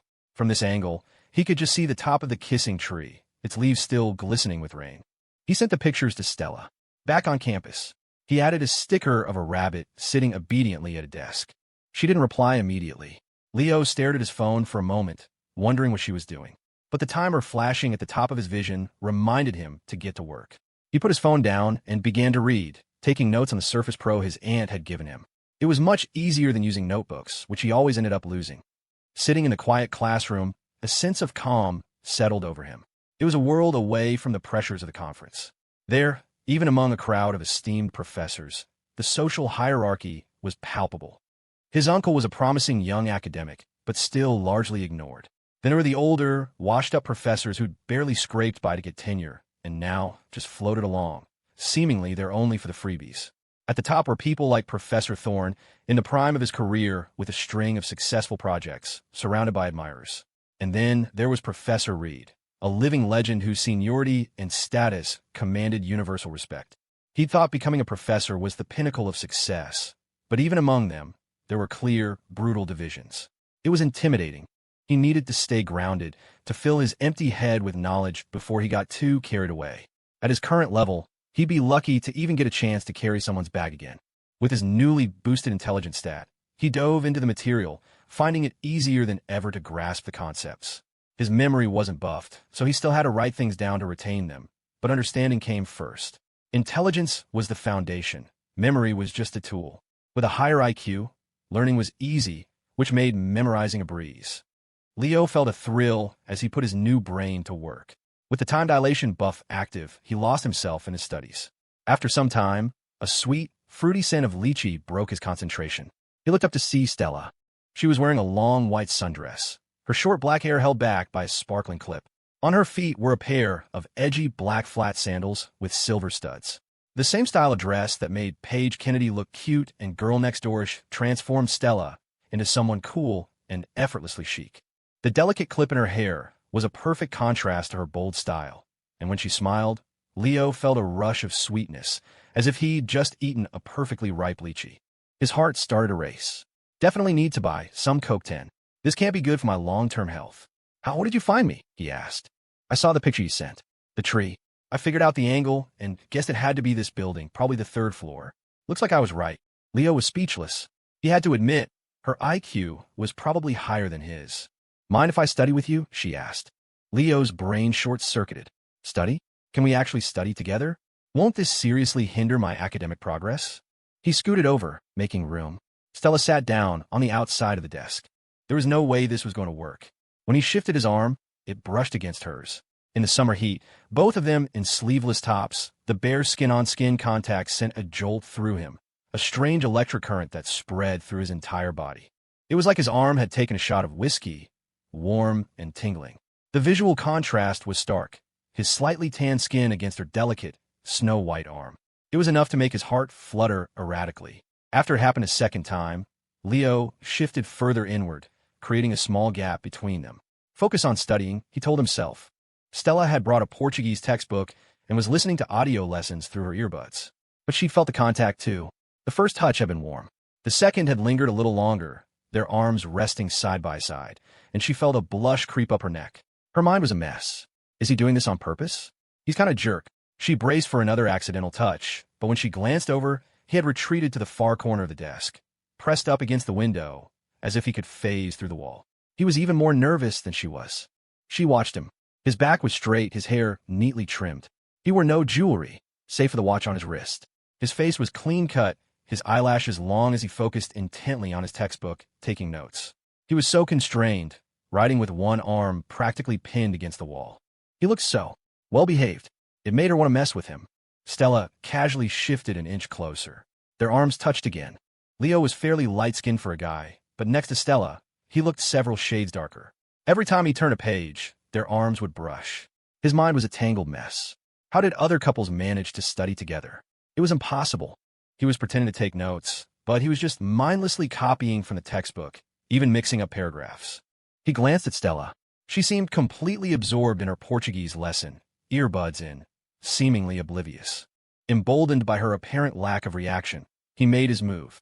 He reached over, his arm covering hers, his hand gently pressing down on top of hers. A girl's hand was so small, so cool and soft. A continuous, tingling warmth spread from his palm through his entire body. He felt a mix of exhilaration and confusion. Studying was officially off the table. He leaned in and whispered, "Hey, you see that big tree down there? Let's go check it out. It's nice and cool under it." The campus air was warm and gentle. Stella felt that if they stayed in the classroom any longer, the atmosphere would become far too charged. There were other students around, and even though they seemed focused on their own work, this just felt wrong. They were being a distraction. She packed her things first and stood up. Leo quickly threw his book and tablet into his backpack and followed. He wanted to take her hand, but she was already striding toward the door. For some reason, the courage he'd felt sitting next to her vanished the moment they were standing. He reached out, but missed. He felt like he wasn't tall enough. Stella was wearing flats, but standing next to her, he still felt a little short. As they stepped out of the classroom, the two other students inside let out a simultaneous sigh of relief, followed by a shared, silent thought. Player. They remembered the guy from before. The girl he was within had also worn a sundress, but it was colorful, not white. She had long hair, wore floral flip-flops, had a rounder face, and smelled like roses. This new girl was completely different. Short hair, a sleek white dress, and those killer-studded sandals that snaked up her calves, a style that would look disastrous on anyone with less than perfect legs, but on her was pure, edgy perfection. The first girl had been shorter than him. This one was taller, player, and then, as he'd reached for her hand, they'd caught the glint of the Rolex on his wrist. A rich player. The injustice was infuriating. It was a double blow. They both hunched back over their books. Vestiges study. Education was the only way to change their fate. Outside, the classroom fell silent, but the ambient stats in the room had shifted. Anger, +20. Diligence, +50. Envy, +20. As they started down the stairs, walking side by side, Leo seized his chance. He confidently reached out and took her hand. Stairways were dangerous, after all. He had to keep her safe. Money was courage, and with a fresh $1,000 in his account, Leo felt bolder than if he'd chugged a courage-enhancing potion. He felt like he could take on the world. He intertwined his fingers with hers, swinging their arms gently as they walked. Hand-holding was a normal thing. He'd held hand with girls before in games as a kid. It was nothing, but holding Stella's hand was different. It felt like his entire arm was drunk. The gentle swing, the warmth radiating from her palm. He could have walked down those stairs forever. He wished the 3 flights were 30 or 300. He could walk 1,000 miles holding her hand like this. The stairwell was deserted. They descended 1 flight, turned at the landing, and started down the next, his heart blooming with a pure, simple joy. As they neared the first floor, they saw someone coming up. The staircase was narrow. For 3 people to pass, 2 would have to squeeze to one side. Leo was against the wall, Stella on the outside. To let the other student pass, she had to press herself tightly against Leo, creating space. The student walked by, face carefully neutral, eyes fixed straight ahead. Leo found himself pinned against the wall. Stella, looking up, realized she was in a classic cabinet pose, her body trapping his. The image of him singing to her at night flashed through her mind. The feeling of his voice right by her ear, so close she could feel his breath, making the fine hairs on her skin stand on end. Leo's heart hammered even faster than when he'd first taken her hand. He was glad he couldn't walk through walls, or he would have nervously phased right through the concrete and run away. He was trapped. Stella was so close, face to face, her body pressed against his. He could smell the faint, sweet scent of her hair. "Stella," he breathed. "No," she replied instantly. Leo blinked. "Huh." The moment the word left her lips, Stella's earlobes turned a deep crimson. What is wrong with my brain? He was just saying her name. What did she think he was about to do? Leo, however, understood immediately. A guy might get scared off by a girl who was too forward, but a shy girl. That triggered a different instinct entirely. He released her hand. For a split second, she looked disappointed. Then, he wrapped his arms around her waist, pulling her into a tight embrace. He was leaning against the wall. She was leaning against him. In that moment, the world outside fell away. He was blind to anyone who might pass by. All he could see was the girl in front of him.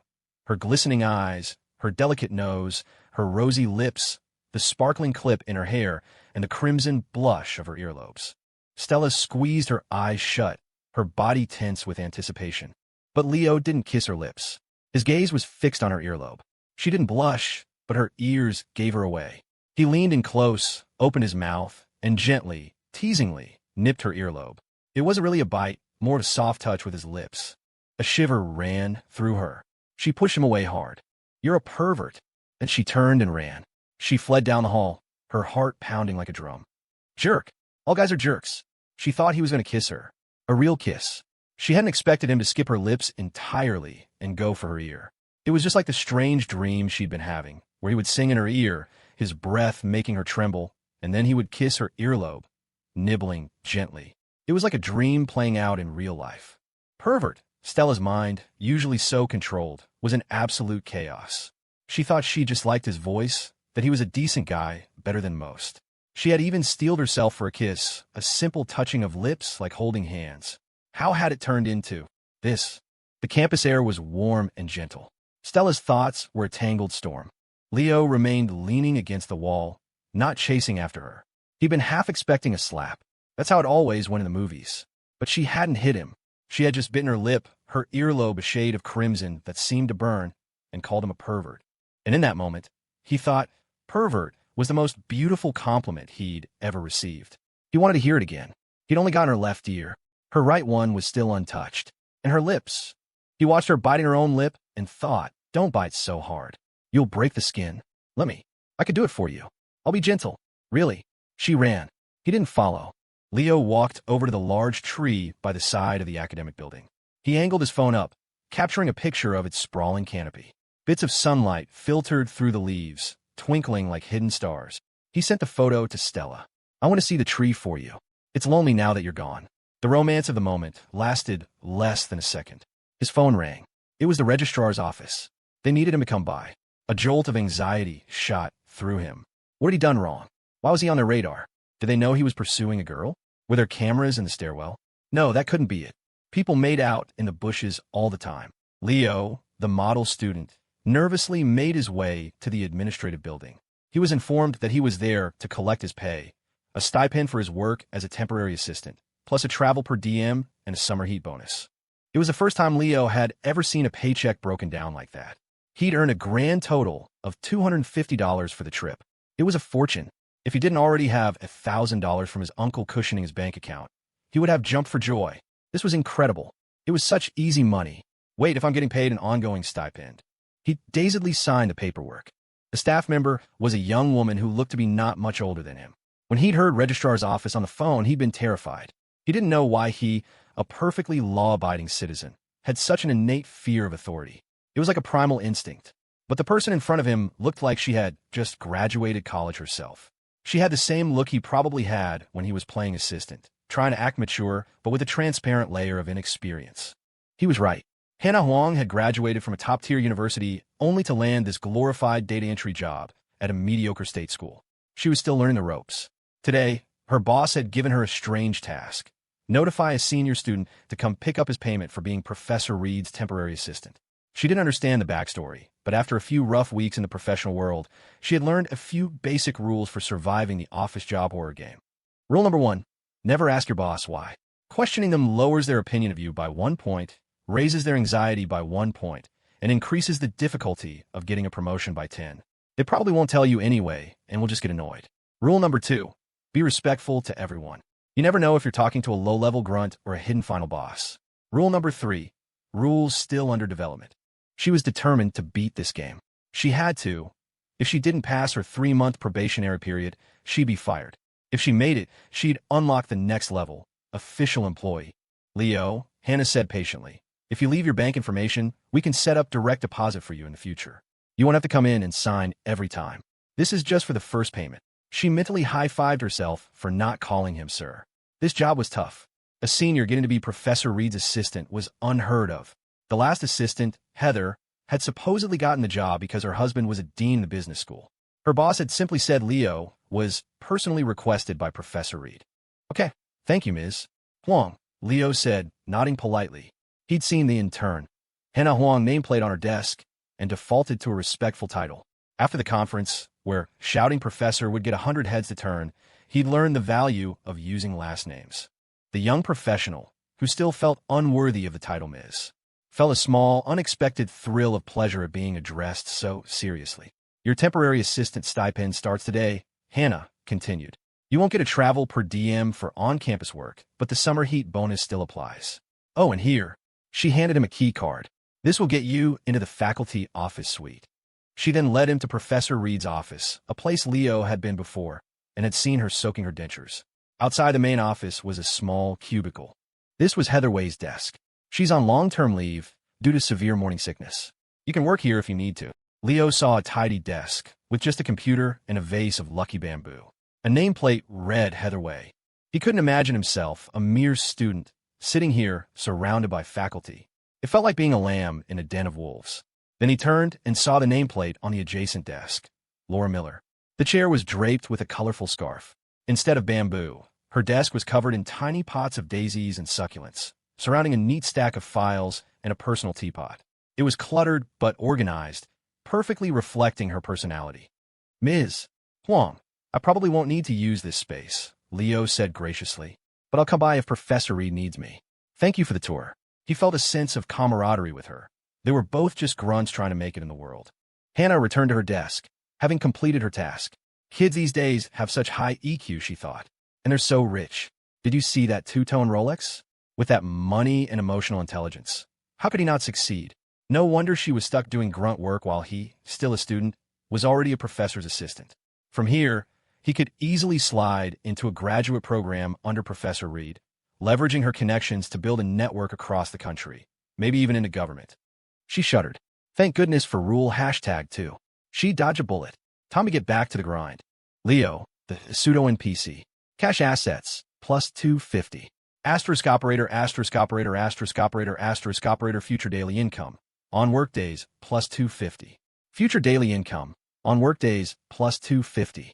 Asterisk operator, asterisk operator, asterisk operator, asterisk operator, future daily income. On workdays, plus 65, $50 stipend, plus $15 summer bonus. New item, faculty office key card. Current quest, continue posing as a clueless senior. Leo checked his phone. No reply from Stella. He glanced at the time. It was almost time to walk Moose. He set a new time block, pet care. Just then, the system's mechanical voice chimed in his head. Host has demonstrated admirable focus on studies despite external distractions. Although resistance ultimately failed, the effort is commendable.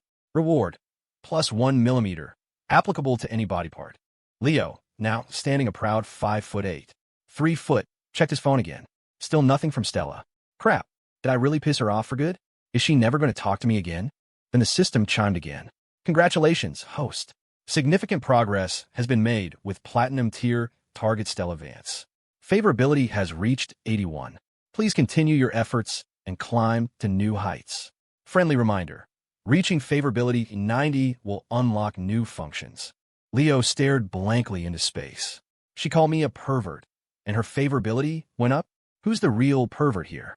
The dorm group chat blew up when Jordan got back. He announced they were all going out to dinner tonight.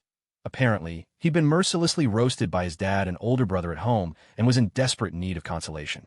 Leo typed, "My treat tonight." Their group had an unspoken rule for eating out. Everyone took turns paying, but Sean, the oldest, was usually skipped once in the rotation. Alex and Jordan were always quick to grab the check. This time, Leo insisted. He screenshot his payment receipt from the registrar, boasting that after all these years of paying tuition, the university was finally paying him back. They agreed to meet at 6 on the Strip. When Leo jogged over to Paige Kennedy's apartment, Moose greeted him with a frantically wagging tail. His little buddy was here. Today, the dog walker wasn't around, but the employer, Paige, was. Leo had braced himself for a lecture about his inconsistent schedule. Instead, he found her slumped on the sofa, listlessly clutching a pillow to her stomach. Her long hair was disheveled, and her expression was miserable. She was wearing what looked like extremely short jean shorts, but the pillow covered most of them, creating the illusion that she was wearing nothing but a top over 2 long, pale legs. The pillow was pressed to her stomach, but her chest was resting on top of the pillow. It was quite a sight to walk in on.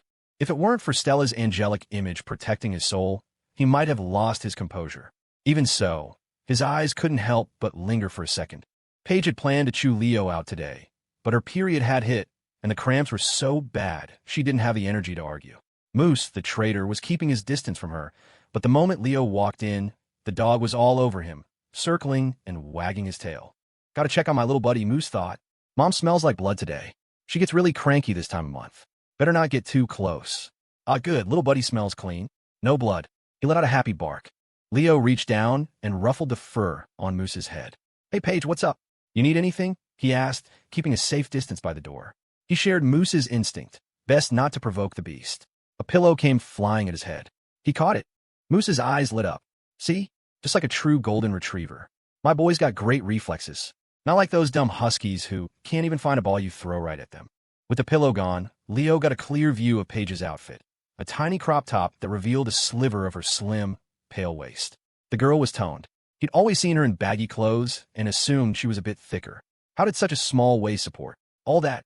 Paige, feeling his eyes on her, grabbed another pillow and hugged it to her chest, restoring her center of gravity. Leo had never had a girlfriend, but countless late-night dorm discussions had provided him with a wealth of knowledge on female biology. For instance, he knew that for a few days every month, their moods could be volatile. He also remembered her mentioning her period was coming after their tennis match. The timing added up. The AC was blasting, yet she was barely wearing anything. Didn't seem very smart. "Want to get you some hot water?" he offered. He'd heard it was a cure-all.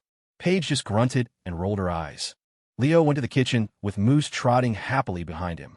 He spotted a water dispenser with a glass cabinet above it. Inside were teacups, pots, and various dry goods. Rosebuds, ginger candy. He put a piece of the ginger candy and a handful of rosebuds into a glass teapot, filled it with hot water from the dispenser, and set on a coffee table with a cup. Even if he was a rich man now, with over $1,000 to his name, you never disrespected a paying client. Paige had been regretting her outfit choice. The shorts were too tight, the top too revealing, and now she had cramps.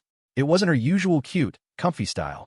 But then she'd seen the way Leo's eyes had lingered on her chest, then her waist, then back to her chest. Even with his serious expression, a girl just knew. Suddenly, she didn't regret it so much. When he brought her the rose and ginger tea, she took a sip. It was sweet and spicy, and a warmth spread through her, easing the pain in her stomach. Still, she didn't feel like moving. "Maybe you can just play with Moose in the yard today," she said weakly. Leo shook his head firmly. "No way. You're paying me to do a job. I can't just phone it in. This yard is too small for him anyway. I'm taking him out." Paige stared at him, dumbfounded. "I want you to stay here with me, you idiot." Leo sensed her mood shifting back toward anger. He had no idea why. He'd heard that this time of the month made them unpredictable. Time to make a strategic retreat. He checked Moose's collar, loosening it a bit, and clipped on the leash. Paige watched in frustration as this clueless guy, who had done nothing but glance at her chest and make her tea, was now giving all his attention to the dog. What was so great about Moose anyway? Was he better looking than her? She curled up on the couch, too tired to even look at her phone, and turned on the TV. She listened as the idiot walked out the door, having a full-blown conversation with the dog. "Woof, woof. Sausages. No more sausages, Moose. You're getting chubby. Woof. Woof, woof. Two. Two is fine. All right, fine. Two. It is." Paige wanted to throw another pillow. He could understand the dog, but he couldn't understand her. Moose dragged Leo toward the street vendor's cart they both loved. The man got a corn dog and the dog got his 2 sausages. After their snack, Leo led Moose to the grassy riverbank where they'd been before. It was empty, so he unclipped the leash and let the dog run free. Being cooped up in an apartment all day was a dog's equivalent of a human's 9 to 5 job. At least the dog got an hour of freedom every day. Most humans were lucky to get 1 long vacation a year, and even that often got canceled. Leo planned to just sit and chill, maybe check his phone for a message from Stella, and bask in the sweet, tingling memory of them studying together. No wonder couples love doing that. Alex had been studying with that sophomore for 4 years now. After a few laps, Moose realized his little buddy hadn't joined him. A golden retriever who doesn't exercise has no future, he thought, and trotted back. He nudged Leo's arm with his nose, then started tugging at the hem of his shirt. "Woof, woof, get up, run." Who could say no to a creature with soulful, liquid brown eyes, long, elegant legs, and a favorability rating over 80? Especially one who was so shamelessly affectionate.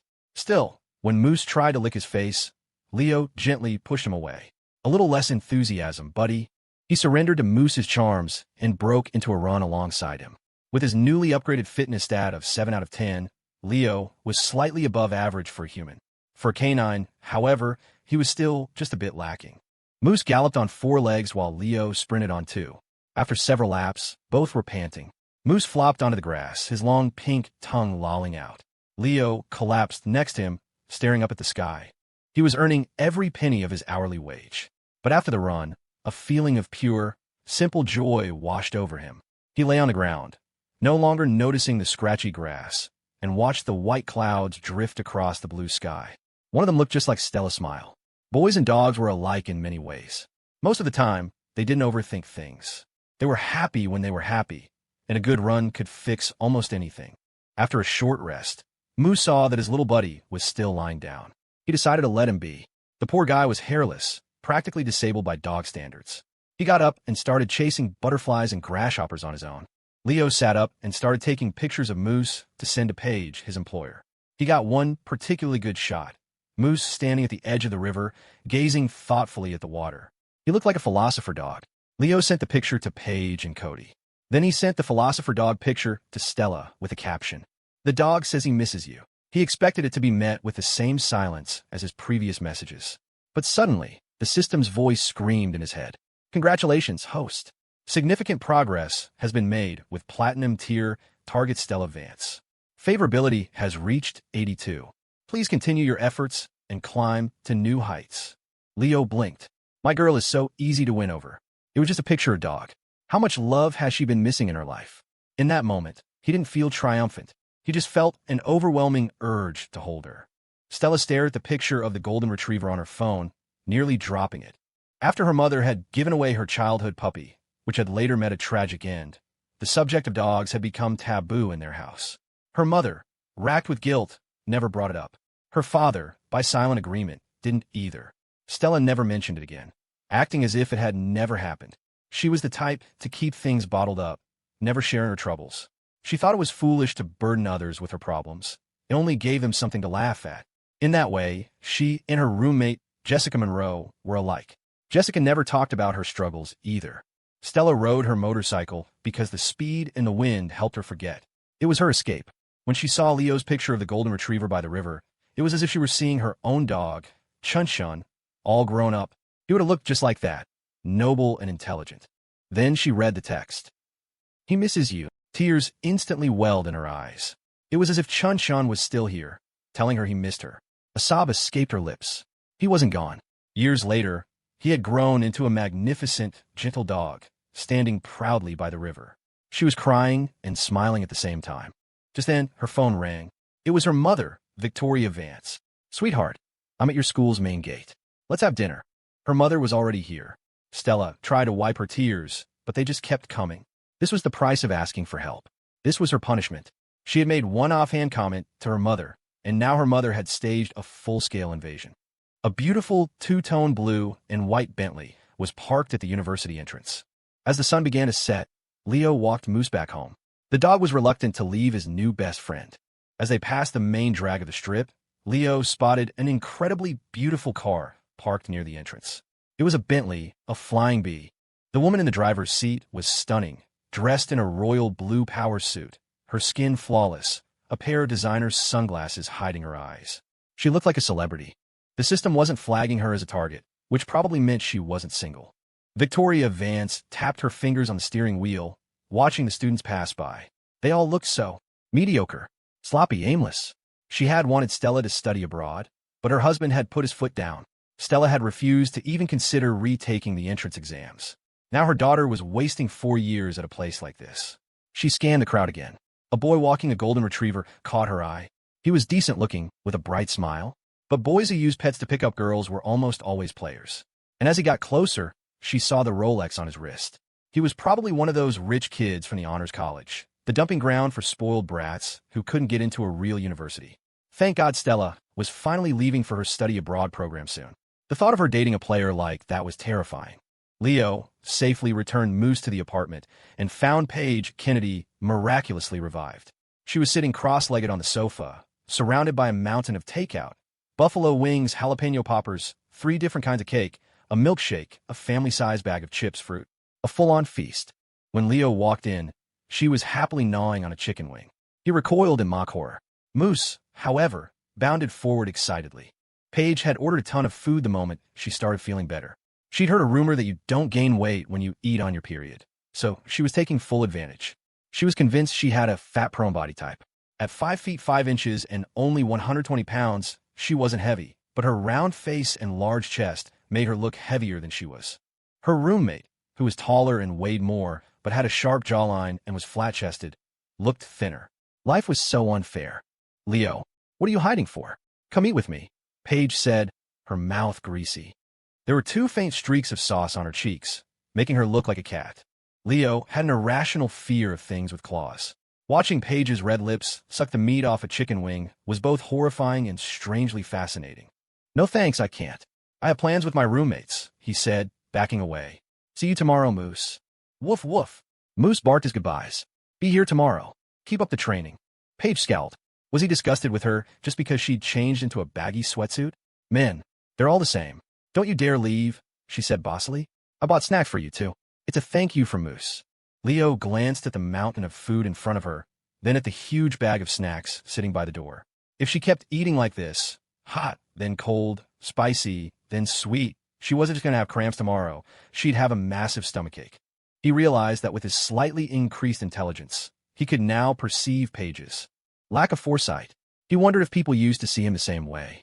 The thought made him soften. Her cluelessness was actually kind of endearing. Worried she'd devour the entire second bag of snacks herself, he picked it up. Take it easy, Paige. You'll make yourself sick, he advised before leaving.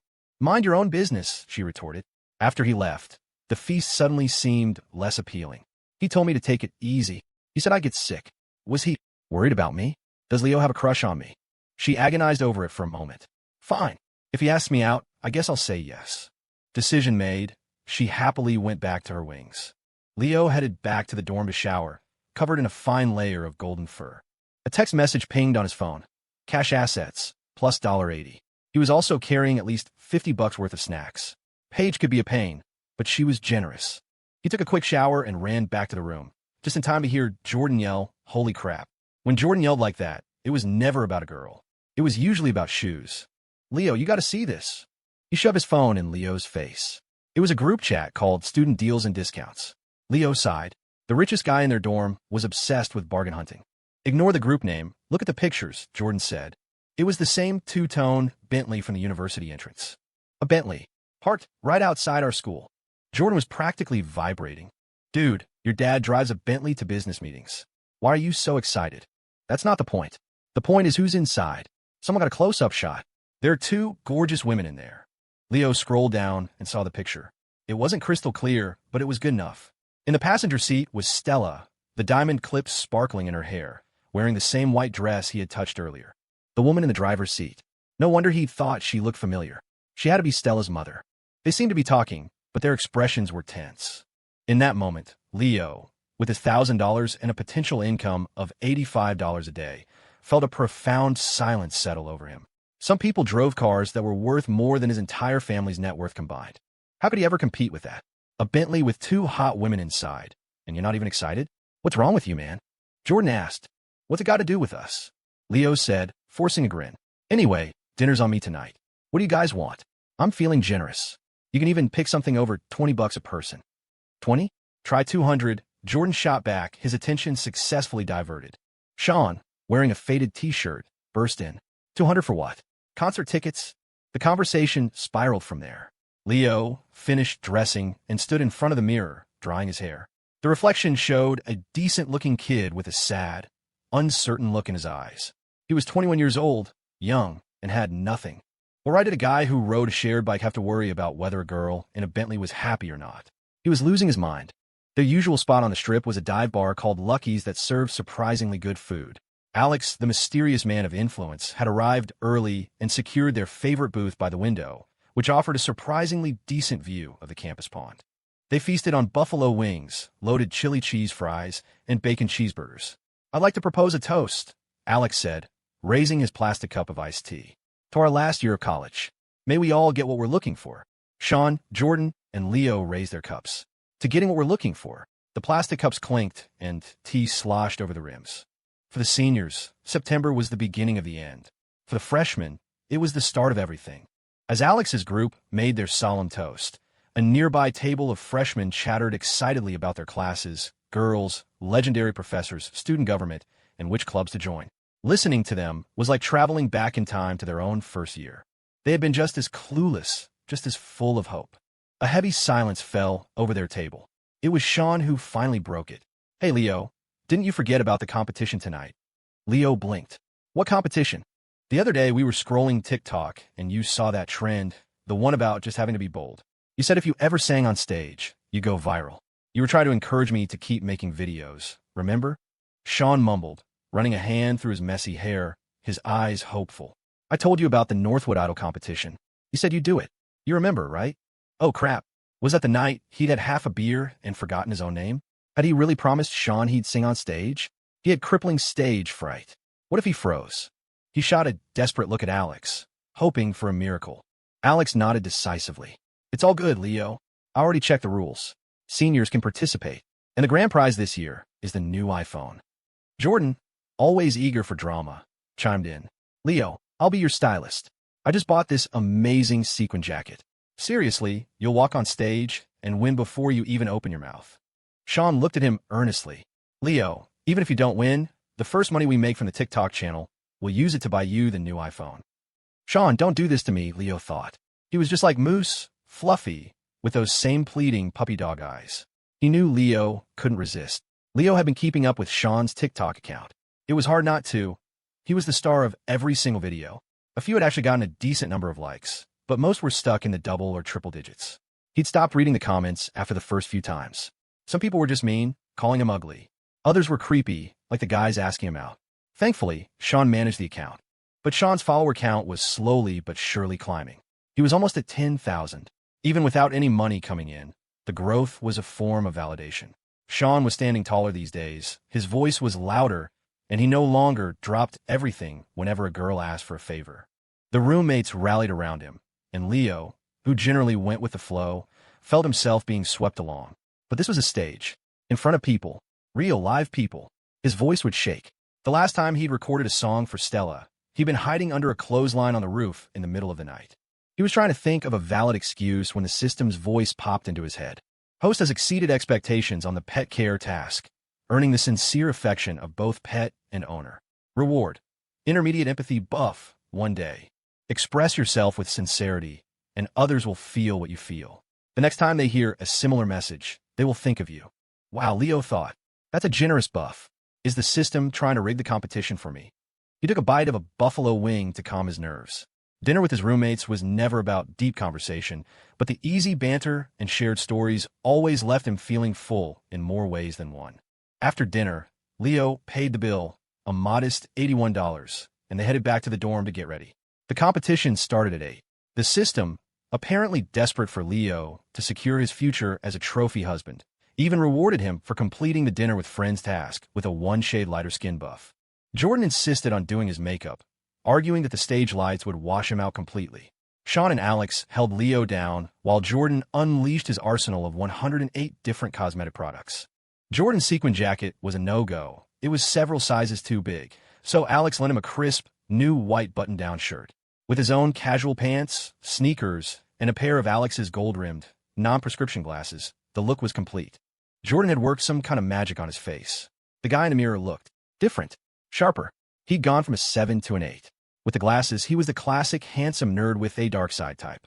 At 7:30, they set off, with Jordan as baggage handler, Sean as cameraman, and Alex as the hype man.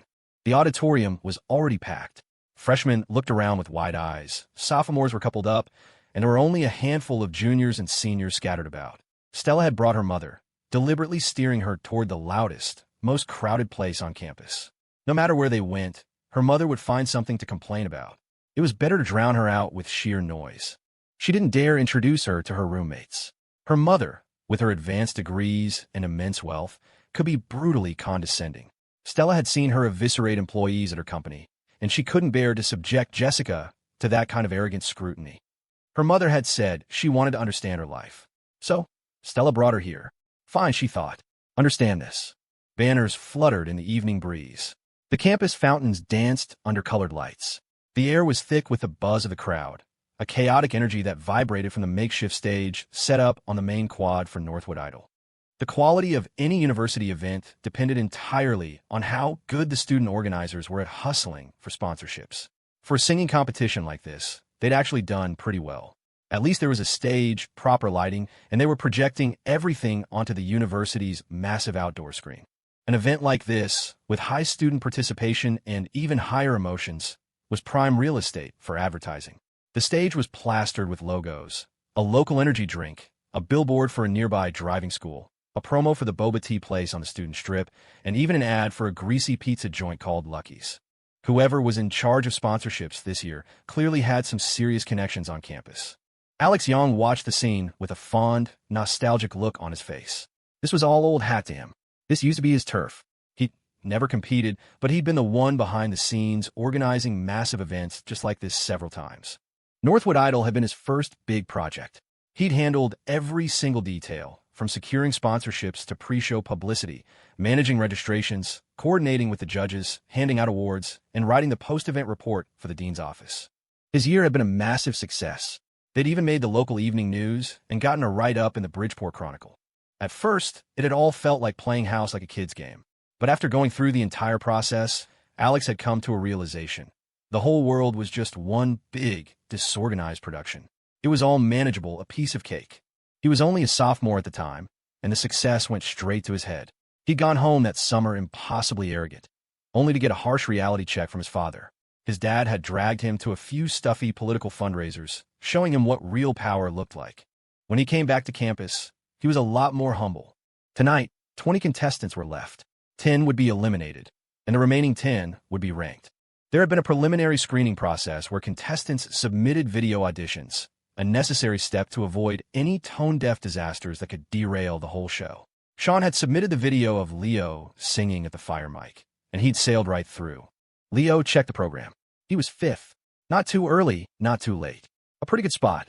The first few contestants would warm up the stage, and by then, anyone who was planning on coming would have already arrived. If you were scheduled too late, you risked the audience getting bored and leaving early. But you also didn't want to be at the very end, when everyone was tired and the energy had fizzled out. He was surprised to see the first name on the list, Jessica Monroe. Jordan practically vibrated with excitement. "I gotta go buy flowers," he announced. "For my goddess." Going first was always risky. You were the guinea pig for any technical glitches. Sometimes the mic wasn't even properly adjusted. Leo wondered idly if Jessica was trying to win prize money for a new phone. But as the unofficial queen of the English department, Jessica Monroe was a major draw, a built-in publicity stunt. Sure enough, her poster was plastered everywhere, touting her as fluent in 4 languages: English, Spanish, Japanese, and Korean. Meanwhile, near the entrance to the quad, Victoria Vance was frantically spraying her legs with bug repellent. Her pale, smooth calves were already dotted with angry red welts. It was miserable, hot, stuffy, and deafeningly loud. But she endured it. After Stella had cryptically asked her if she'd ever been in love, a blaring alarm had gone off in Victoria's head. Something was up. Ignoring her husband's protests, she had insisted on coming to the campus herself to investigate. She was unimpressed with every single thing she saw. The whole place could be summed up in 3 words: dirty, messy, and cheap. But for her daughter's sake, she gritted her teeth and squeezed through the sweaty throngs of students. "Excuse me." A large guy suddenly barreled past, nearly knocking her over. He was wearing something sparkly and clutching a bouquet of flowers. So rude. Victoria was about to unleash a tirade, but the guy had already vanished into the crowd like a surprisingly nimble rhino. "Phew," Jordan gasped, finally reaching his friends. He was completely out of breath. "It hasn't started, right? I nearly died out there. These freshmen have no business sense. An event this big, and no one thinks to set up a flower stand? I had to run all the way to the student strip. I'm exhausted." Thanks to Alex's connections, they had snagged VIP seats in the front few rows. The venue was still uncomfortably warm, though. The portable AC units weren't cutting it. Leo glanced at the bouquet Jordan had bought. Carnations, surrounded by a cloud of baby's breath. He almost laughed. Sean couldn't hold back. "Dude, if you like her, you're supposed to buy roses. What are carnations for?" Jordan blushed. "Roses are too obvious. It's better to be a little more subtle." Leo, Alex, and Sean exchanged a look. In an age of rose emojis spammed in every text, subtlety was the last thing a bouquet of roses suggested.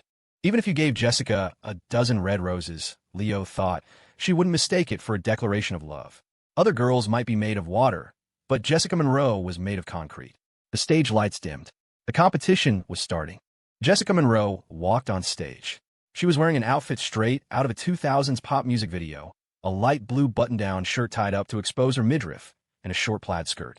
The shirt was so tight, it looked like the buttons were fighting for their lives. The skirt was daringly short, its hem bouncing like seafoam on a wave with every step. Her legs weren't perfectly straight, but they radiated a raw, magnetic appeal. Maybe it was the skirt or the way the stage lights hit her, but despite the safety shorts undoubtedly underneath, a chorus of cheers and whistles erupted from the crowd.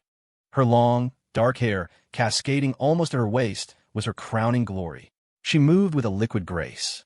The opening notes of the song began to play, but before she sang a word, she launched into a confident dance routine, bending down, running a hand up her leg, smiling with a casual, wild freedom. Her hair flew around her, a picture of vibrant, unapologetic youth. She knew exactly how to work a crowd. With that single opening move, the chaotic chatter of the audience died down. Every eye suddenly locked on her. Leo suddenly understood why they'd put her first. Knowing her, the girl who never did anything without a motive and whose moral compass was always spinning, there was probably some kind of backroom deal involved. Just that short dance sequence was enough to set the quad on fire. Guys were shouting, whistling, and screaming her name. Even younger professors on the judging panel were blushing.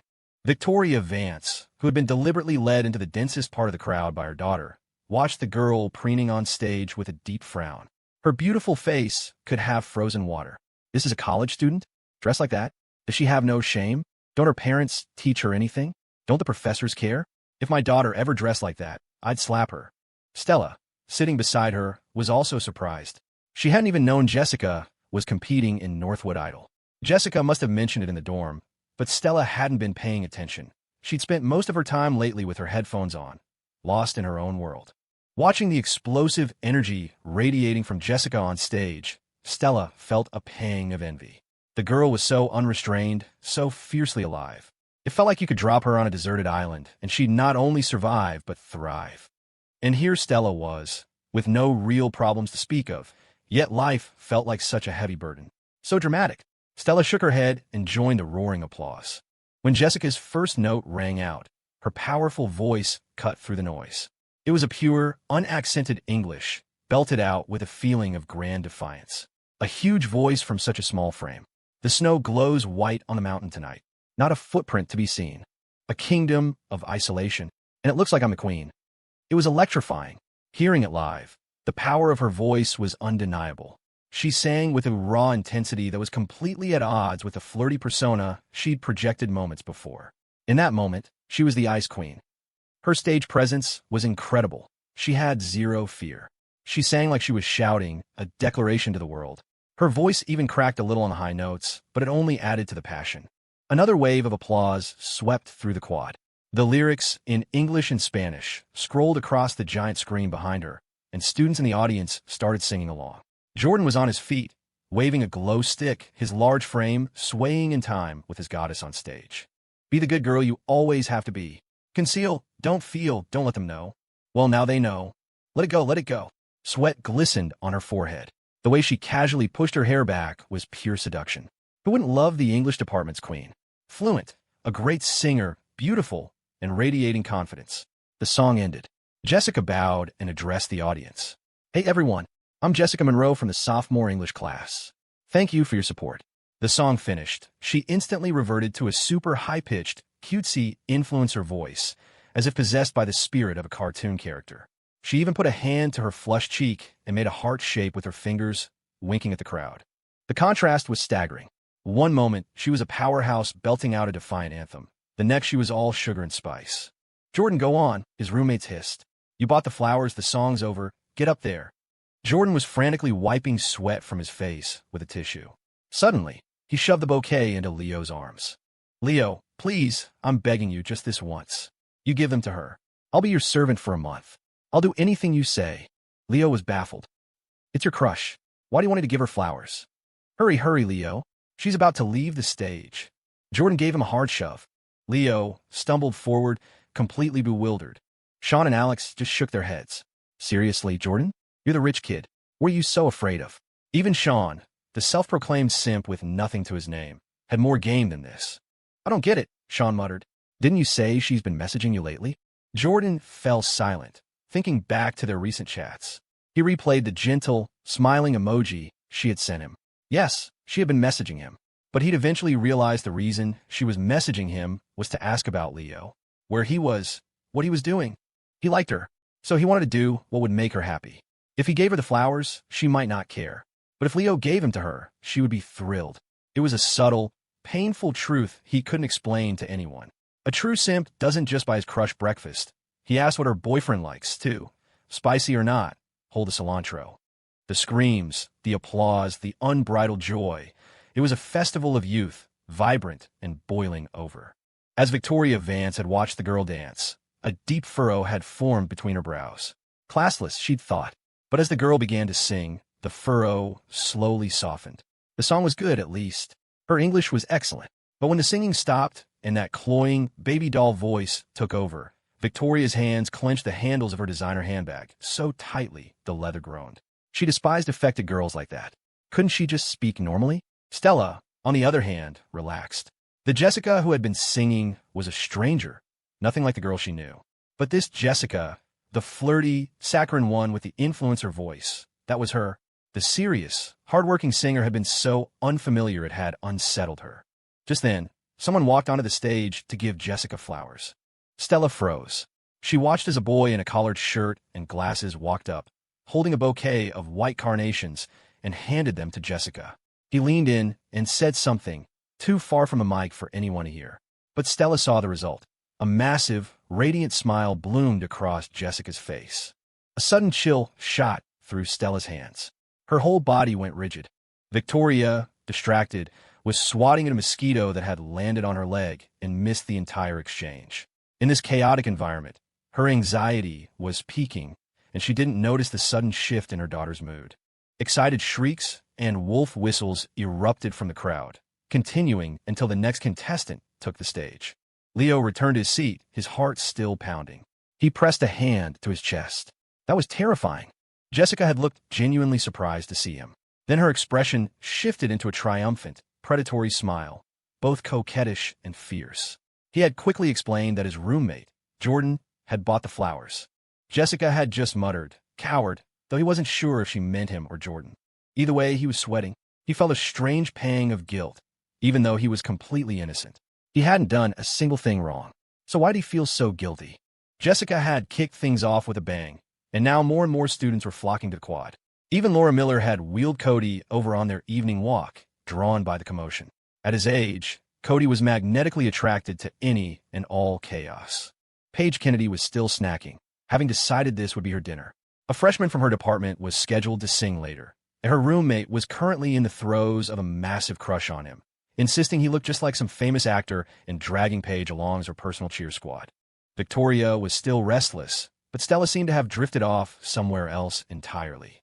Her mind was a whirlwind of what-ifs. She was supposed to be going abroad. She had decided not to get involved with Leo. So why had she, step by step, betrayed her own resolutions? Running with him, eating breakfast with him, riding bikes, walking through that wheat field, studying together, even exchanging watches. She hadn't worn his, afraid her mother would notice. But just now, on stage, Leo had been wearing hers. And watching that brilliant smile spread across Jessica's face, she felt an unfamiliar sickness in her stomach. She was the one who had decided to let this go. So why did the slightest hint that he might like someone else make her feel so cold, her body so stiff, her palms slick with sweat? She had told herself it was just curiosity, a crush, maybe a little more than a crush. But in that moment, she realized she had been lying to herself. It was more than curiosity, more than a crush. Her heart had already made its move, long before her head had caught up, and now it was the first to feel the pain. A vast sense of loss washed over her, and for some reason, Leo hadn't sent her a single message. Leo hadn't messaged Stella because he'd heard her family was in town. He figured she was busy and didn't want to bother her.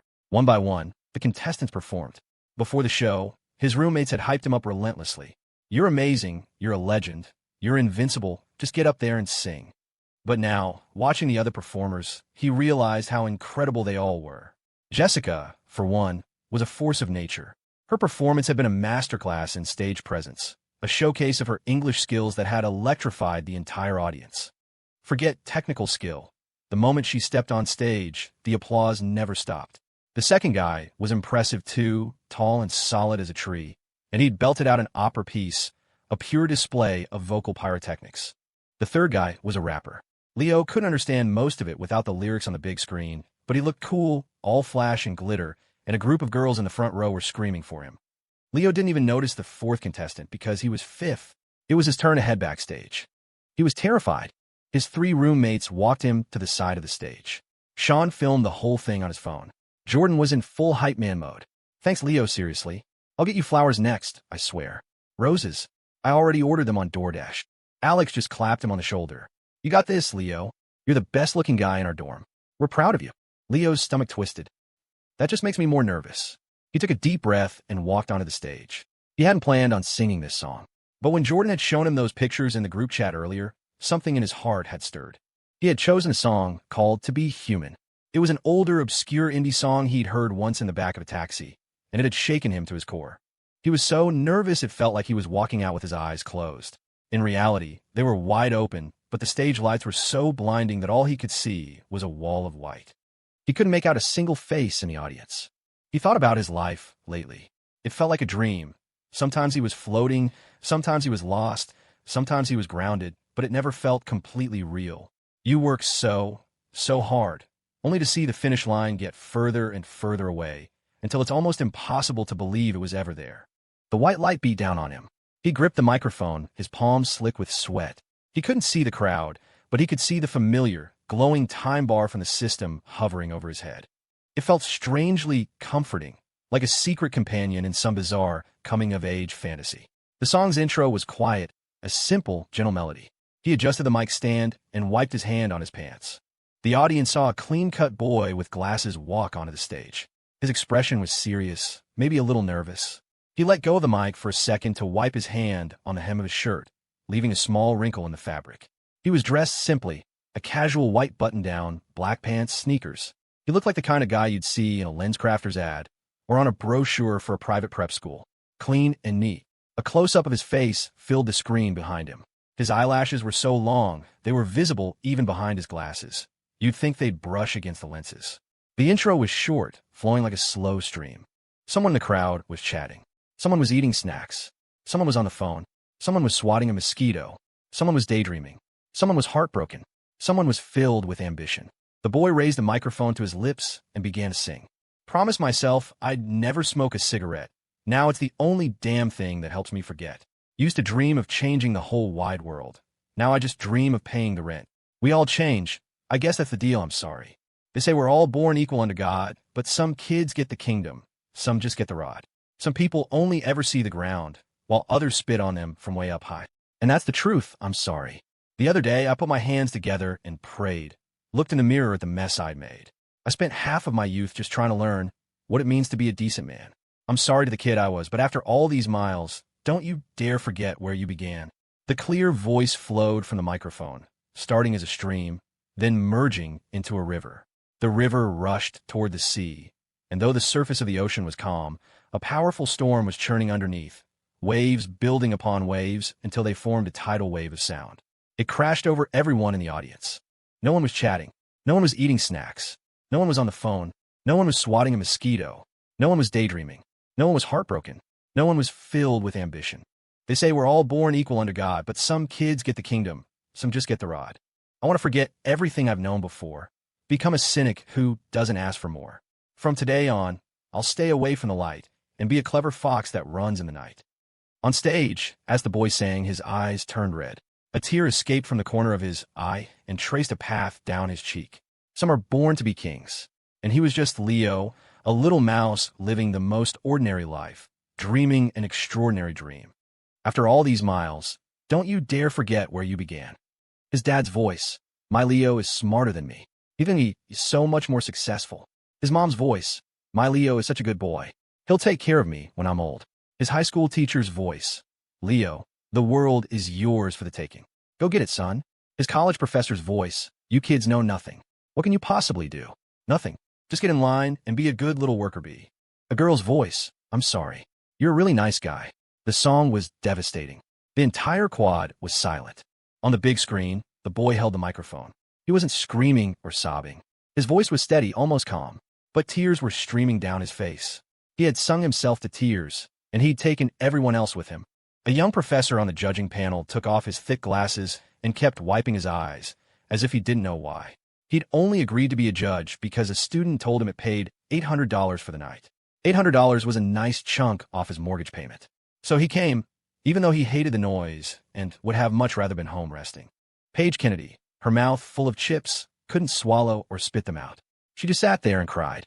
The boy on stage looked so sad, and it made her feel so sad, too. Laura Miller stood at the edge of the crowd with Cody.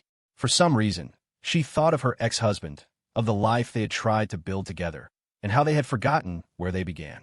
A mosquito landed on Victoria Vance's leg. She didn't slap it. She just clutched her bag, her eyes fixed on the stage. And beside her, Stella was a wreck, tears pouring down her cheeks. She didn't know what to say. It felt like he was singing that song for her. Jessica Monroe had been backstage, flirting with a stagehand, when she heard the line, "Some people only ever see the ground, while others spit on them from way up high." She froze, and the tears came flooding out. Sean held up his phone, struggling to keep it steady. He was filming Leo, but his mind was a slideshow of his own life. His father, bent over with work. His mother, her head bowed in exhaustion. The endless mountains of his hometown. The suffocating traffic of the city. The gray, smoggy sky. Jordan actually did it. He ran onto the stage, clutching a massive bouquet of red roses, and gave them to Leo. Leo stared at Jordan, who was still wearing his sequin shirt. As his roommate ran toward him with the roses, a single thought crossed Leo's mind. Oh, great. Tomorrow, the school will amend the student handbook. It won't just be a ban on heterosexual relationships. It'll be a ban on relationships, period. You absolute animal, he thought. You buy your crush carnations, but you buy your roommate red roses? He held the bouquet, not sure whether to laugh or cry. The first bouquet of roses he'd ever received in his life was from his roommate. Thankfully, the awkward moment was quickly broken when someone else ran up on stage.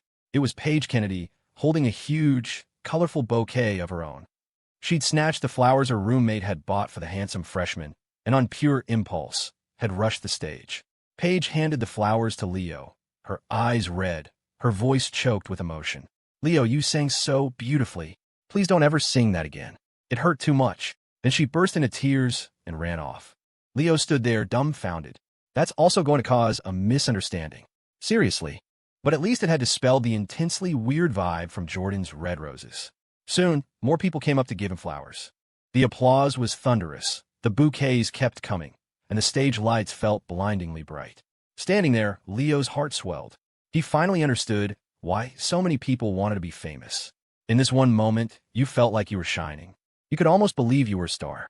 But he centered himself quickly. In a crucial moment like this, his unshakable core buff was a lifesaver.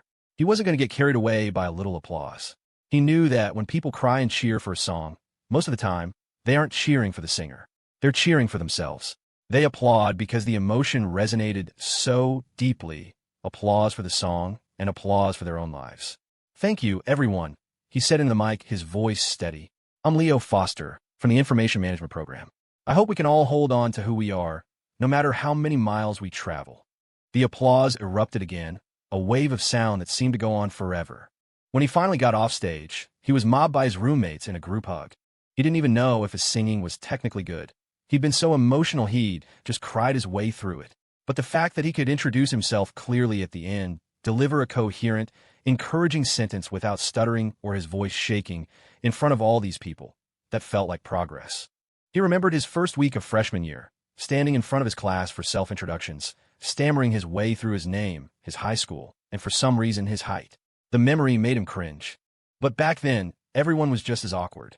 Everyone except for people like Alex, who, thanks to his family background and some genetic mutation, could turn a simple introduction into a full-blown speech that earned a round of applause. Most people were just ordinary, and sometimes there was a real comfort in being part of the majority. Just another cow in a herd of cows. Life was pretty peaceful when all you had to do was graze. For Leo, the performance was over. Just getting on stage was a victory. The prizes and rankings were secondary. With senior year and job interviews looming, the courage to get up on stage and face a crowd was invaluable. The next time he was in an interview, maybe he wouldn't be so nervous he couldn't speak. Late night food run. "Let's go. I'm in." Absolutely. Alex had been deeply moved by the song, too. His roommates envied him, calling him Senator Young.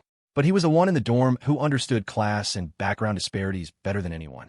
They had never really experienced it firsthand, but he had. He was better off than most students, sure, but among the truly well-connected kids, the son of a city water commissioner was nobody. He was the one pouring tea and fetching drinks for them. He had seen the gap up close, which was why he was so much more ambitious, so hungry for success. He didn't want to pour tea for people forever. He wanted to be the one who had his tea poured for him, the one people smiled and bowed to, the one they told their best stories to, just to make him laugh. Not the other way around. Alex's insecurities ran deeper than Leo or Sean could possibly understand. They were ingrained, intense, almost pathological. Sometimes, just being a healthy, normal person was a blessing in itself. The go-to late-night trifecta: wings, beer, and loaded fries. The places on the student strip usually displayed fruity hard ciders more openly than actual beer, but if you asked for beer, they had it. "Leo, you were incredible," Jordan said, his voice still buzzing with excitement. "The second you started singing, I felt like I was going to ascend. It was like my soul was leaving my body and coming back to life." Jordan was the least emotionally affected. He truly was born with a silver spoon. His older brother had experienced some of the family's leaner years, but by the time Jordan was old enough to remember, things had always been good. His biggest struggles were his family nagging him to lose weight, which, while annoying, wasn't exactly hardship. So he felt something, but not much. He was still able to joke around. Sean, who had felt it the most, was silent. There was too much to say, so he said nothing at all. A dormant volcano. Alex didn't say much either. Actions spoke louder than words, and the things he truly intended to do were things he never spoke about. The four of them walked toward the student strip. The performance was over, the mission accomplished. A wave of relief washed over them, and their steps felt lighter. It was a strange feeling. The release, after a period of intense pressure, felt even better than just cruising along steadily. As they reached the entrance to the strip, they saw a little boy struggling with his bike. He was trying to get it through one of the metal barricades designed to keep cars out, but the pedal kept getting stuck. He pushed forward, it jammed. He pulled back, it jammed. It was almost comical. The bike was a little too big for him. People walked past without a second glance. Without thinking, Leo strode forward. He helped the boy tilt the bike, lifting it carefully so the pedal cleared the steel pipe. The bike slid through easily. The boy beamed, hopping onto his oversized bike. "Thanks, mister," he called out as he pedaled away. Leo waved. He'd been small for his age, too, and remembered how much effort it took to ride a bike that was too big. Watching the small figure disappear into the night, it was like seeing a ghost of himself. Leo smiled and turned to rejoin his friends. On the side of the road, a mother and daughter stood in silence. After hearing Leo's song, Stella couldn't stand to be in a noisy quad for another second. She had brought her mother here to annoy her, but she never expected to hear Leo sing. The moment he finished, she had an overwhelming urge to run on stage, to give him flowers, to hug him. When she saw the tears on the big screen, visible even behind his glasses, she couldn't stop her own. But her mother was right there. She couldn't. She wasn't allowed. And in that constraint, she understood his song even more deeply. He had sung it for her, and he hadn't dared to tell her. He cried. He sang so beautifully, so calmly, and yet he cried. Silent tears, just like the song. Not a scream, but a quiet devastation that left you in ruins. Her mother, for once, was uncharacteristically quiet. She'd seen her daughter's red-rimmed eyes and, miraculously, hadn't said a word. The two of them walked toward the student strip in a heavy silence. Victoria's mind was in turmoil. She had grown up wealthy, but her family had lost everything. She'd lived through some very hard times before marrying her husband, and while their life was comfortable now, it was a step down from where she'd started. She spent lavishly, trying to compensate for what she'd lost. She rarely thought about the past, wanting only to give her daughter the best of everything, to shield her from every hardship she herself had endured. She just wanted Stella to be happy, but it wasn't working. No matter what she did, her daughter was unhappy, constantly fighting with her, defying her. Now, in middle age, she was plagued by anxieties. She had money, but her youth was gone. Her body was changing. She couldn't eat what she wanted. She suffered from insomnia. Her skin was losing its elasticity. No matter how much she spent on cosmetic treatments, she couldn't turn back the clock. While there were always younger, more beautiful girls out there, girls with no morals. She didn't understand how her life had turned out this way. It had been a roller coaster. She was living a life of privilege, yet she was still unhappy. Even the simple joy she remembered from tasting fried chicken for the first time was gone. She never imagined that at some silly, amateurish campus competition, she would hear a song that would move her to tears. She hadn't cried in years. She didn't cry. She didn't compromise. But in that moment, she realized how one-sided her thinking had been. She always complained that her daughter's school was second-rate, that it had no future. But even here, among people she'd written off as ordinary, there were flashes of brilliance. Sitting on a cheap bench, getting eaten alive by mosquitoes, she had heard a performance more moving than concerts for which she had paid thousands of dollars for a VIP box. Eyes can deceive you. Ears don't. Tears don't. So Victoria Vance was silent. She was thinking about what to say to her daughter. Both were lost in their own thoughts. And then they saw him, the boy helping the kid with a bicycle. He looked so different from the radiant figure on stage. Now he was just normal.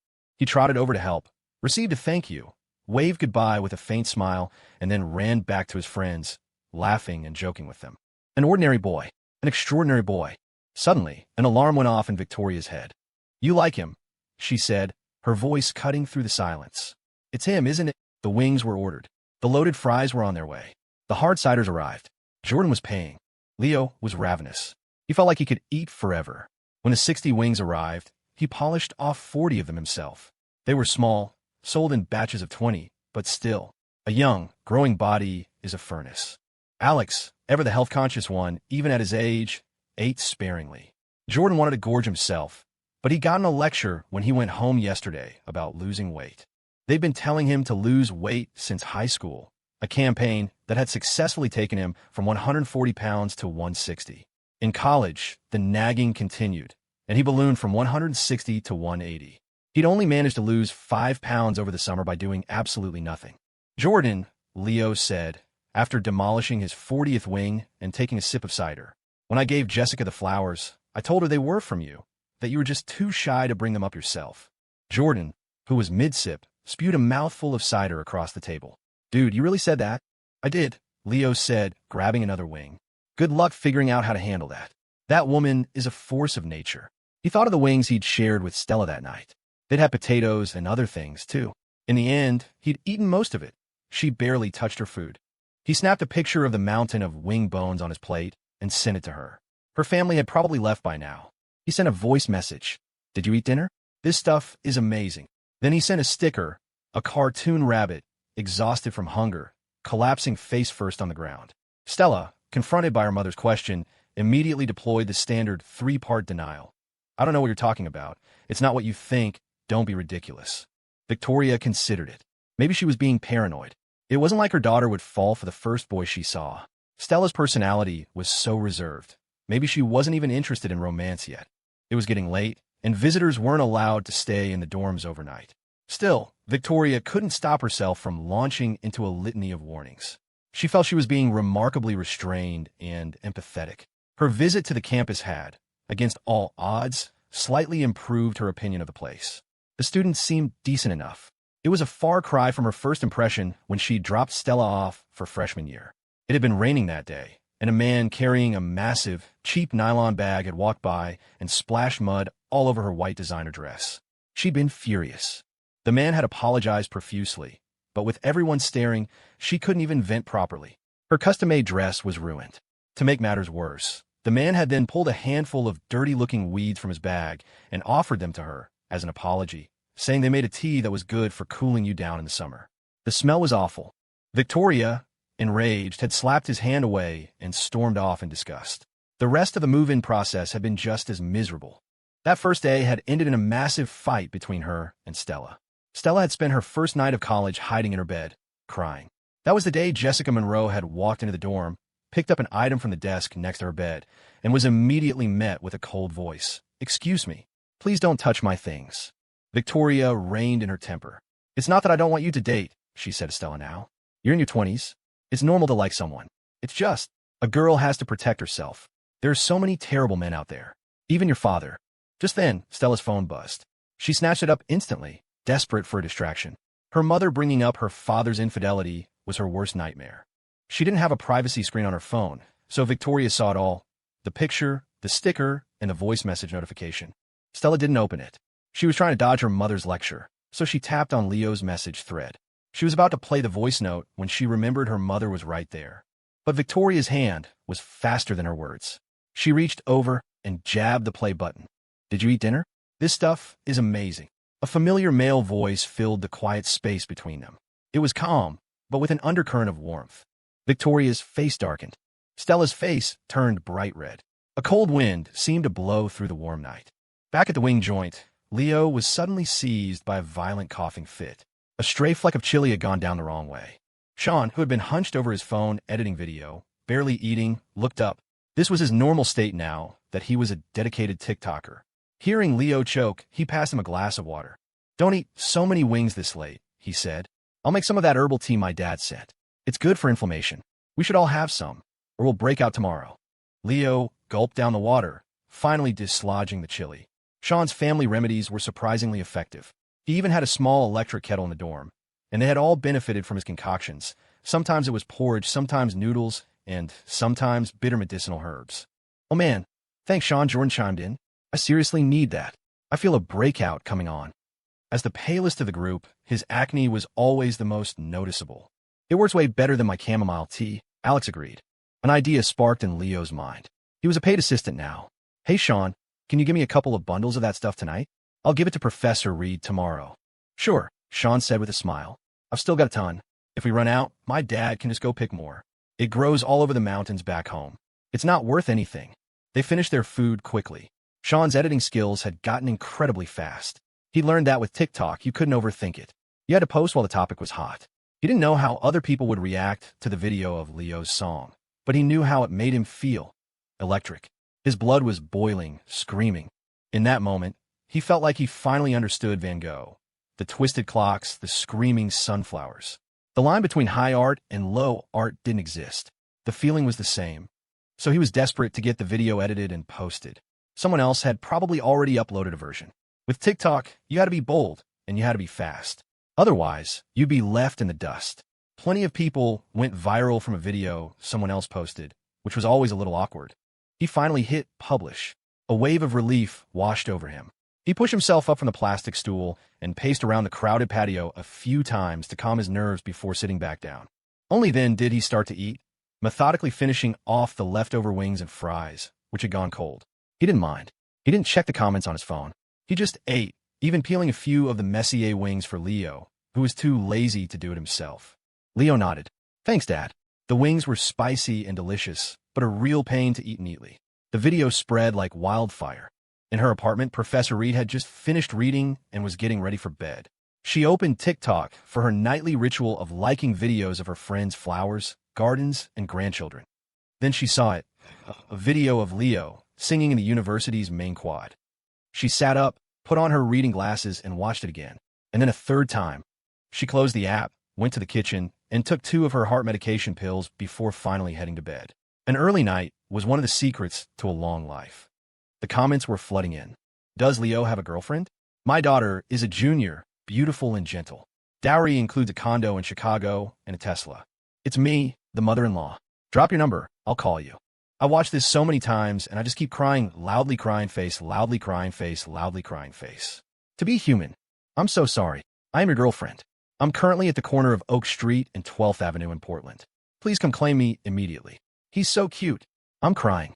My whole life just flashed before my eyes like a movie, frame by frame. My heart is broken. This brought tears to my eyes. Just finished watching. Cried twice. Saving this. I need to watch it over and over. I can't believe it. I literally cried into my bowl of cereal. When you get married, you have to let me know. I want to see what kind of girl gets a guy like you. I'll try harder in my next life. How do you get a 40-year-old woman like me so completely obsessed? I can't eat, I can't sleep. The results of Northwood Idol were in. Unsurprisingly, Leo took first place. Jessica Monroe came in fourth. All things considered, the judging was pretty fair. Second place went to a powerhouse freshman with a voice trained for opera. She was pretty, though maybe a little heavy by today's standards, and sang with an explosive force that felt like it could shatter glass. Third place went to that handsome freshman from the Honors College. The one Paige's roommate was obsessed with. He was apparently already a minor influencer. And fourth was Jessica. Her singing was decent, but her stage presence, crowd work, and overall appeal were off the charts. Leo had just enough time after demolishing the wings to make it back to the quad for the award ceremony. Victoria and Stella were still locked in a standoff. Victoria slapped her own calf a few times. The whole area was swollen with bites.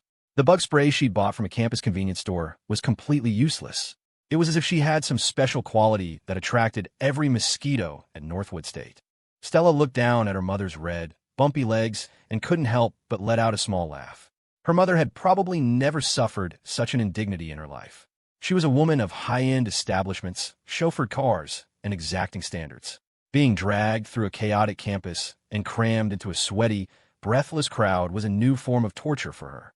Stella hadn't enjoyed it either, but her mother had enjoyed it even less. And seeing her mother so flustered brought Stella a small, wicked bit of joy. At her core, Stella wasn't exactly a good girl. She resented her mother, but sometimes she was more like her than she cared to admit. In this battle of wills, the daughter won. Victoria finally took a step back. I'm not trying to interfere, honey. I'm just worried about you. The world is full of bad people. Mom, I'm not in the world. I'm in college. If you don't let me date a classmate now, I'll just wait until I graduate and find someone from the world. You know I like cycling. I'll find a guy with tattoos who also likes to ride. Or, if you make me go abroad, I'll find a foreigner. I'll bring you home a son-in-law with blonde hair and blue eyes. Or a black one. Victoria's face went pale. I'm not saying you can't date. I actually thought that boy seemed very nice. You should bring him home to meet us sometime. Your father and I are free on the weekends. The words came out through gritted teeth. Stella fought to keep a straight face, suppressing the blush and the frantic beating of her heart. She forced herself to roll her eyes and look annoyed. What are you talking about, Mom? We're not dating. It's just a one-sided crush. He doesn't even like me back. You saw him. He was giving flowers to someone else. This part was genuine anger. She didn't have to fake it. Victoria frowned. Something didn't add up. That text message had seemed pretty intimate. But maybe she was right. Still, it was impossible. Her daughter was perfect.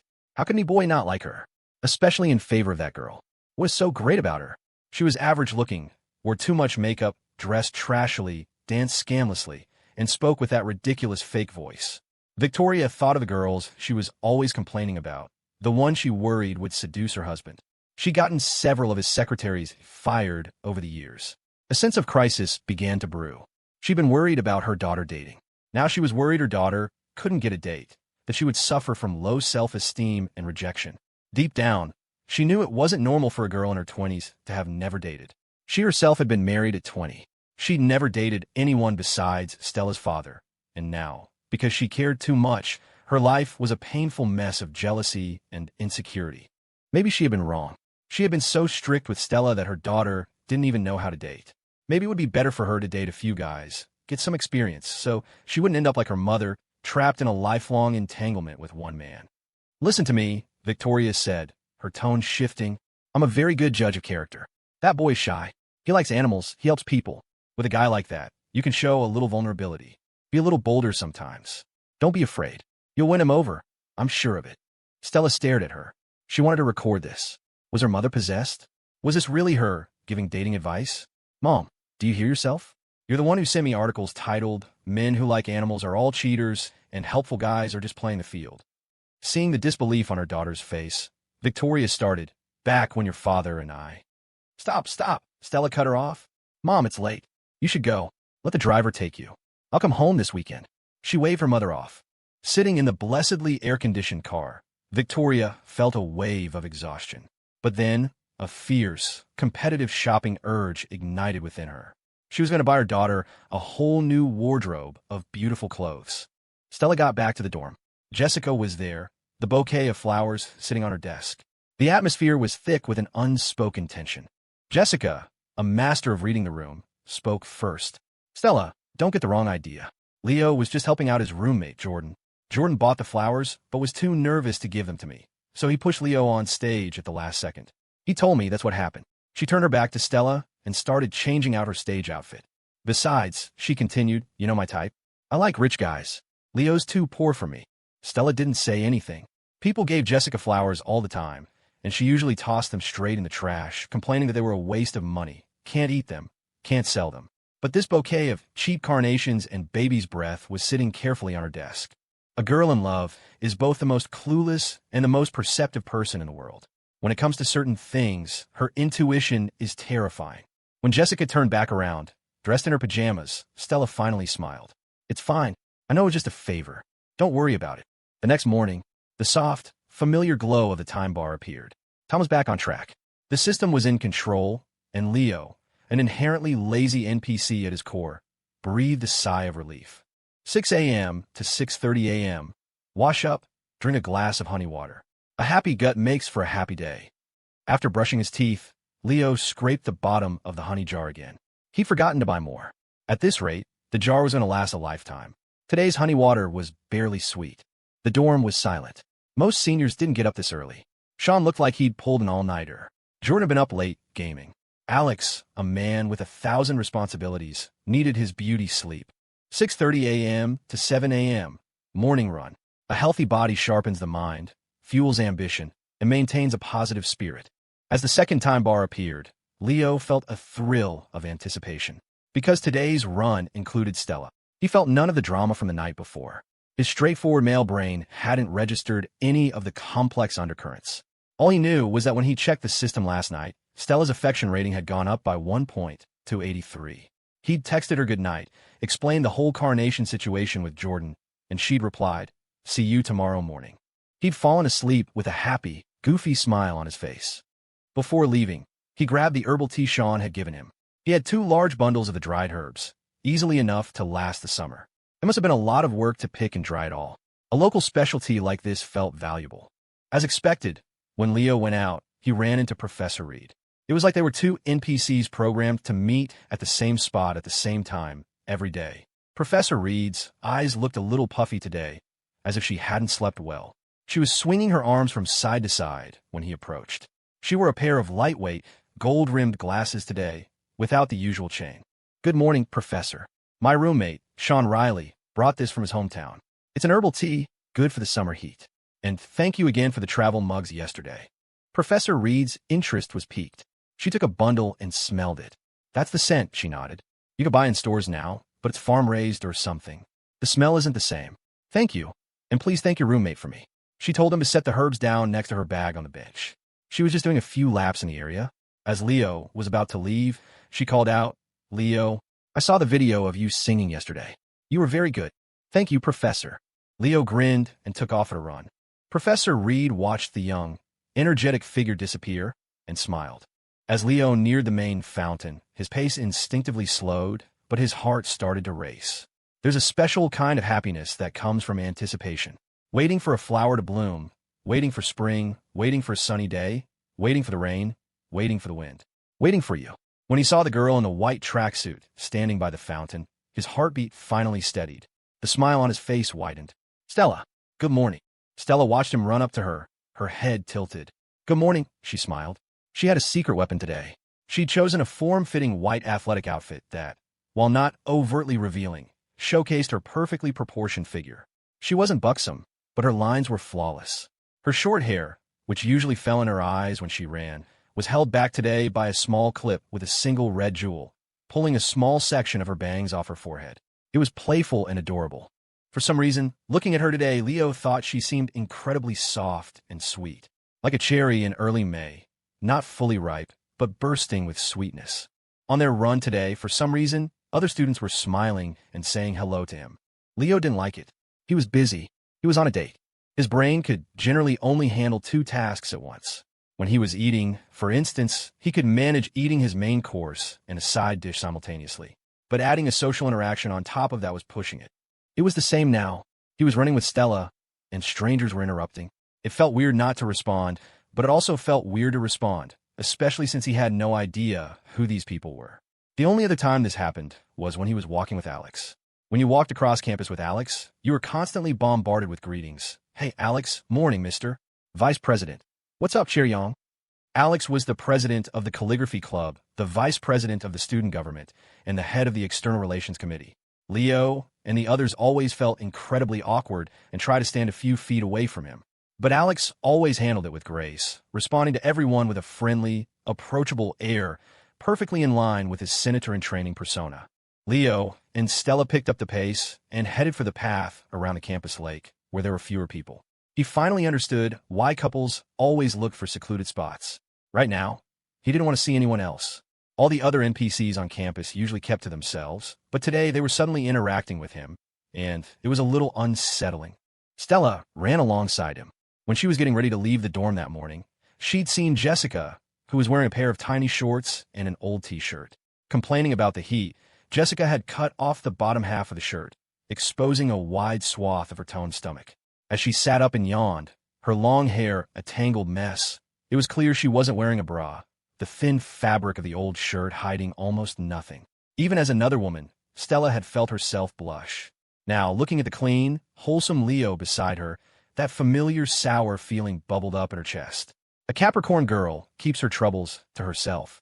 She'll analyze a situation to death, tear herself down, then tear down the world, building a thicker shell around her heart with every disappointment. Over time, the grit of a Capricorn becomes a pearl, brilliant beautiful and cold. As they ran side by side, Leo sensed Stella's mood shift. When they first met up, she had seemed happy, her excitement matching his. But after running for a bit, the light seemed to have gone out of her. He had no idea what had happened. Was she tired? Did her parents lecture her? When Jordan came back from trip home, he would talk for 8 hours straight, unloading his emotions like a tank firing indiscriminately. Then he'd go argue with people in group chats, and after that, he'd get on League of Legends and scream at his teammates. But he couldn't picture Stella doing any of that. Complaining to her roommates? Arguing with strangers online? Cursing at people in a video game? The image didn't fit. So how did she deal with her emotions? Did she just bottle them up? Study? Do practice problems? Leo, the simple NPC, figured that all humans needed some kind of emotional outlet. Keeping it all inside was unhealthy. And Stella was human. She must need one, too. He slowed his pace and changed direction. To his surprise, she followed without a word, lost in her own thoughts. She definitely had something on her mind. They ran to a small pavilion on a low hill by the lake. There was no one else around. Leo, the NPC, felt a flicker of joy. There were advantages to being an early riser. Aside from a few old professors, the students were all still asleep. Otherwise, a prime spot like this, with a view, water, and tree cover, would have been taken long ago. Want to rest for a bit? Leo asked. Okay, Stella nodded. The stone bench inside the pavilion was surprisingly clean, polished smooth by generations of student butts. Still, Leo took out a tissue and wiped it down. Stella would probably appreciate that. There was a bit of morning dew, and the tissue came away damp. After he threw in the trash, he turned around to find Stella holding out a bottle of water. He had just seen her take a drink from it. The clear plastic rim had pressed against her soft, pink lips as the water flowed down her elegant throat. Her slender white neck was tilted back, and he could even see the fine, downy hairs on her skin. Suddenly, Leo understood why vampires always bit the neck. Not the arm, not the butt, not the thigh. Her fingers were wrapped around the bottle as she offered it to him. He reached out, and his hand gently covered hers. He just stood there, holding her hand over the bottle, looking at her. Are you going to drink it? Stella asked again. Leo snapped out of it, flustered. He took the bottle, letting go of her hand. Strange. When he held his own left hand with his right, he felt nothing. But touching Stella's hand sent a jolt through him, like a static shock. She was electric. In his panic, he forgot his manners. He'd been planning to drink without touching his lips to the part she'd used, but after the jolt from her hand, the thought vanished. He just drank. Stella watched him take her water bottle and put it to his lips. The muscles in his throat moved as he swallowed. He was standing, she was sitting, so she was looking up at him at the line of his jaw. He drank a little too fast, and a trickle of water escaped, running down his neck. Stella looked down, trying to act casual, as if she hadn't just watched his lips touch the same spot hers had been moments before. She wasn't exactly popular in her dorm, partly because she was a bit of a germaphobe and hated people touching her things. But now, not only had Leo drunk from her water, he'd done it in a way that meant their lips had almost certainly touched the same tiny area. Stella, the girl who could talk tough but couldn't hide a blush, felt her earlobes turn fiery red. Leo sat down and pulled out his phone. Want to play a round? Huh. Get on. League of Legends. Stella had a game on her phone. She downloaded it once out of sheer boredom after watching her roommates play, because they told her it was so easy a kid could play it. She almost never played video games.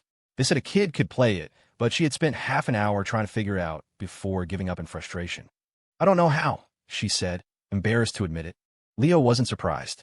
A girl who could speak Portuguese but couldn't play League? It seemed plausible. I'll teach you. He sat down next to her. They both opened the app. Hers hadn't been opened in so long it needed to update. A cool morning breeze blew in off the lake. Someone had once told him that the hill above the pavilion was a cemetery. But in this moment, Leo felt no fear. The quiet was nice. They could be alone. He just sat next to her, waiting for the game to update, and he wasn't bored at all. In fact, he wished the update would take longer. This wasn't a classroom. There were no other living people around. They were sitting a little closer than usual. And it wasn't study time. It was technically running time, but Leo effortlessly ignored the time bar. I promise I'll make up the run later. The next bar was breakfast time. He could make that up too. Right now, he was just sitting next to Stella, and the entire side of his body felt numb where it was pressed against hers. If he leaned back just a little, it would feel like she was halfway in his arms. In these early stages of romance, Leo's mind was a blank slate, filled with only one thought. Get closer, just a little closer. He wanted to experience that tingling, electric feeling over and over again. Stella's mind, however, was a chaotic mess. The tingling was only a small part of it. The rest was a jumble of anxieties. One moment, she was telling herself she shouldn't like him, that she was cold and would only end up hurting him. The next, she was worrying that he liked someone else, that there were plenty of other girls who were interested in him. As he sat there, an idea popped into Leo's head. If he lifted her up and put her on his lap, it would be much easier to teach her how to play. Sitting side by side was awkward, but on his lap, his arms could go around her waist to hold the phone. It would be perfect. Stella. Yeah. This time, she didn't mishear him. How much do you weigh? 100. Probably a little less. He lifted her up and settled her onto his lap. Don't you think the stone bench is a little cold? He explained. I think I read somewhere that girls aren't supposed to sit on cold surfaces. It's bad for you. Stella said nothing. Her earlobes were burning. Leo's courage was like a puffer fish. Under certain stimulation, it would suddenly inflate to an enormous size. Like right now, he had actually picked Stella up and put her on his lap. She didn't call him a pervert or slap him. She just sat there, her body rigid. She was like a lychee, fresh from the tree. The tough outer shell was gone, leaving only the thin, transparent inner membrane that encased the sweet flesh. It was firm, but a single poke could break it, releasing a faint, sweet scent. Not the cloying sweetness of an overripe fruit, but something more delicate, with just a hint of tartness. You don't have to do this, Stella whispered, her voice so small she could barely hear it herself. She was dressed from head to toe in a Lululemon tracksuit. The jacket was zipped up to her chin, and the pants covered her ankles. If Jessica had been wearing this, the zipper would probably be pulled down to her cleavage. But Lululemon's design philosophy was all about the science of feel. Their clothes were made to move with you, to feel like a second skin. So, as Leo held her, he could feel the warmth of his legs through the fabric of her pants. She could feel his thighs beneath her, a searing heat. Forget about playing a stupid game. At this point, her brain had completely short-circuited. Leo was feeling it too. He had severely overestimated his self-control, his courage, and everything else. He had been so careful, holding her only by her clothed waist. It had been a spur-of-the-moment decision. But the moment he'd lifted her, it felt like he was holding a naked woman, impossibly soft. When he set her on his lap, his brain crashed. His blood was on fire. They were both intensely uncomfortable and intensely aroused. Their bodies were burning up where they touched. The update's done. You just have to close it and open it again, Leo said, trying desperately to distract himself. He saw the progress bar on her phone finish, and he reached around to tap the screen for her. Timmy, the game announced. Play with WeChat friends, Leo instructed. His courage had deflated again. He didn't dare to press his advantage, to pull her fully into his arms and teach her hand over hand. He had just picked her up and put her on his lap. She was sitting sideways, at a 90-degree angle to him. From his position, he had a perfect view of her profile, her eyelashes, the bridge of her nose, half of her lips, her pale neck, the gentle rise and fall of her chest, her straight back, her slender waist, her well-toned legs. Leo, the pufferfish, was frozen. He was both thrilled and terrified. He needed something to do, something to distract himself from his nerves. Teach her how to play the game. If Alex had been there, he would have smacked Leo on the back of the head. A beautiful girl in your arms, and you play a video game? Are you a monk? What game is better than kissing and cuddling? Make a move. Not on the game, you idiot, on her. But Alex wasn't there, and the ghosts in the cemetery weren't talking. So Leo decided to be a very diligent teacher. Since you're new, you should pick the easiest champion. Garen. He's simple. He's tanky, hard to kill. His weakness is that he doesn't do a lot of damage, so he can't kill other people very easily either. Stella, fighting through her embarrassment, tried to focus. Hard to kill, but can't kill anyone else either? What's the point of him? To waste time? Leo himself was only slightly better than a total beginner. He picked his go-to champion, Ari. And so, the tall, slender girl began clumsily maneuvering the hulking figure of Garen across the screen, his giant sword swinging wildly as his deep voice boomed. For Demacia. Meanwhile, the mild-mannered boy played as the seductive, nine-tailed fox, Ari, whose breathy voice purred. Don't you trust me? Let's have some real fun. They're mine now. Playtime's over. Should I make your pulse rise? Or, stop, tell me a secret. Leo was blushing furiously. He'd heard these voice lines 1,000 times, but right now, with Stella on his lap, they all sounded incredibly suggestive. Stella fumbled with the controls, watching her mighty Garen get pummeled relentlessly. Every time she tried to attack an enemy, she'd end up hitting one of her own towers, or thin air, or a tree. She couldn't even land a hit on the minions. And Garen just kept shouting, justice. But what justice? He looked so strong, but he was completely useless. A bead of sweat trickled down Stella's forehead. She was getting serious. Leo felt her shift on his lap, adjusting for a more comfortable position. When things got intense, she would fidget slightly. He was done for. His Ari died. "Aw, they got me." The champion sighed. He had to wait at the base to respawn. Garen, the unkillable champion, was also killed. He was respawning too. Ari was back to full health, but seeing that Garen was still recovering, Leo decided to wait for her. So the two champions stood next to each other at the base, doing nothing. Their three teammates, in the middle of a frantic battle, suddenly realized they were alone. What were the other two doing back at the base? They had no idea that Ari and Garen were having a romantic moment, waiting for each other to heal, and even once they were healed, still not rejoining the fight. "Dude, are they asleep? Did Ari and Garen fall asleep together? They're taking the top tower. What is our mid laner doing?" Stella accidentally hit the voice chat button just in time to hear a stream of curses. She looked at Leo, mortified. Leo quickly muted the chat, saving them from the next verbal assault. To be fair, if he had teammates like this, he'd probably be yelling too. It's okay, he said, trying to comfort her. He was worried the verbal abuse would upset her. The people who play this early in the morning are always like this. They're either still drunk from the night before or half asleep. He looked up and saw that her face was flushed and she was biting her lip. "Stella," he whispered. "Yeah." He leaned in and his lips gently met hers. He wrapped an arm around her, pulling her close. It was a soft, tentative touch, a light press, a gentle nibble. Her arms came up and looped around his neck. She responded, "For Demacia, don't you trust me?" On the stone bench, their forgotten phones lit up with the sounds of the game. The birds in the trees chirped, and in the cemetery up the hill, all was quiet as the wind rustled through the pines. How could saliva be sweet? It was sweet. Leo, an authoritative NPC who had just conducted a first-hand experiment, could now confirm this conclusion. Practice truly is the sole criterion for testing truth. If you've never kissed someone, you'll never know. If he could, he would erect a plaque in front of the pavilion, site of first kiss. This ordinary little structure would, for the rest of his life, be anything but ordinary. From now on, any similar pavilion he saw would be transformed. 6 corners, black-tiled roof, red pillars, a stone bench running around the perimeter. He now understood why the section of the bench near the red pillar was the most polished and smooth. If you sat there, you could lean back against the pillar. It gave you stability when you were holding a girl in your arms. The view was good, too. You could see if anyone was coming up the path and react in time. And with a pillar at your back, you didn't have to worry about someone sneaking up behind you. He didn't know how long they kissed. The game of League of Legends had long since ended in a crushing defeat. Their ears were burning, maybe from their teammates' curses, maybe from the heat of being so close. The kiss was already a huge step.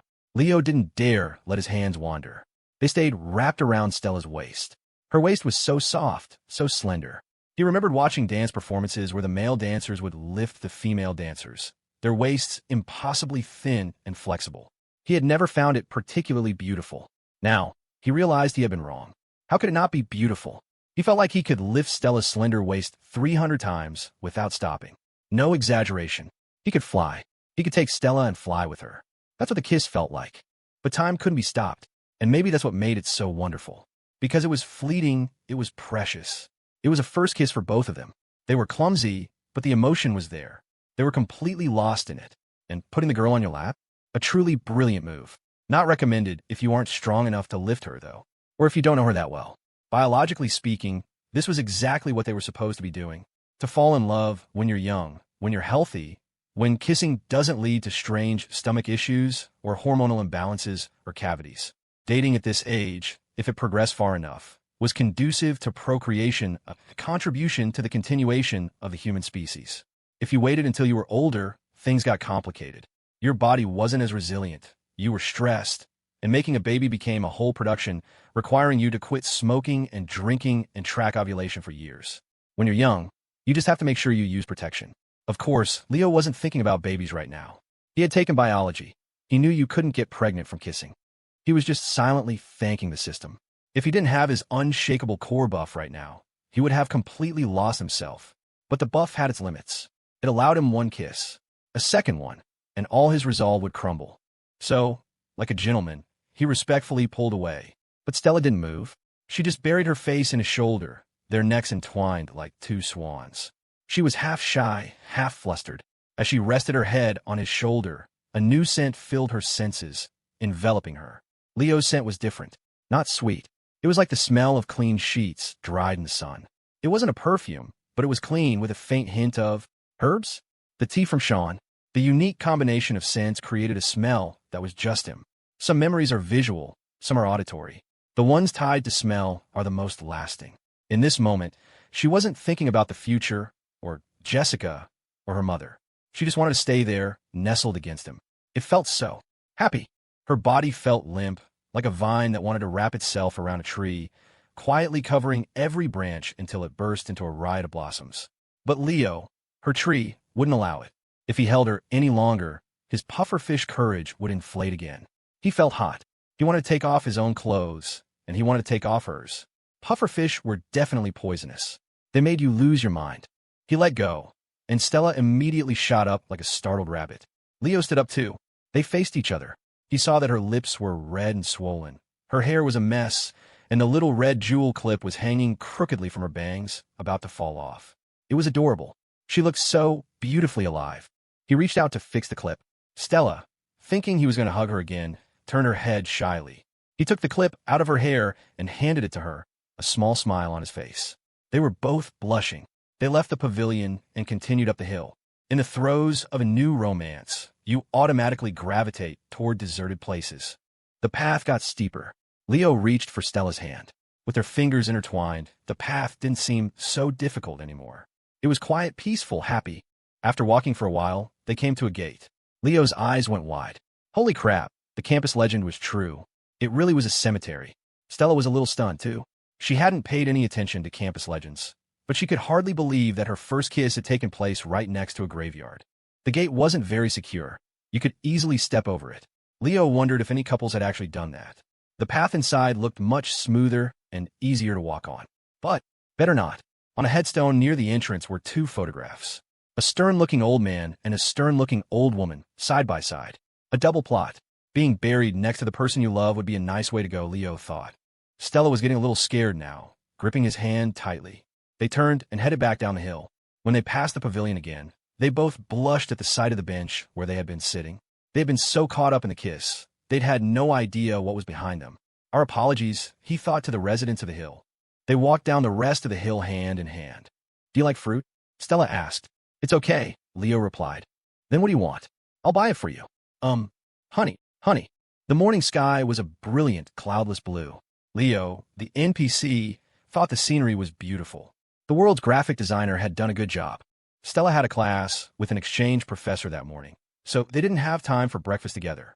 Leo ran to the legendary breakfast spot and got takeout bowls for his roommates. The woman who ran the place looked even more beautiful than usual today, wearing a black top with mesh cutouts that accentuated her figure. But Leo barely noticed. She wasn't as pretty as Stella. At this point, he could see Stella's face in the shape of the noodles she ladled into the bowls. He got 4 deluxe bowls, loaded with everything: liver, beef, fried dough sticks, shrimp, and green onions. He sprinted back to the dorm. 7 a.m. to 8 a.m. Eat breakfast. Prevents gallstones and kidney stones. A man without stones is a healthy man. It was 8 o'clock by the time he got back. The dorm was still eerily quiet. Feeling like a rooster who had just laid an egg, Leo couldn't contain his excitement and started making a racket. Sean, woken from a deep sleep, sat up blearily, clutching his phone. He tried to check his TikTok notifications, only to find the battery was completely dead. He fumbled for his charging cable. Jordan was awakened by the smell. He sat up, eyes still closed, sniffing the air. I smell fried dough sticks, he mumbled. Wait, and the scent of a woman. He pried open his right eye, still picking sleep out of his left. Leo, something's different about you.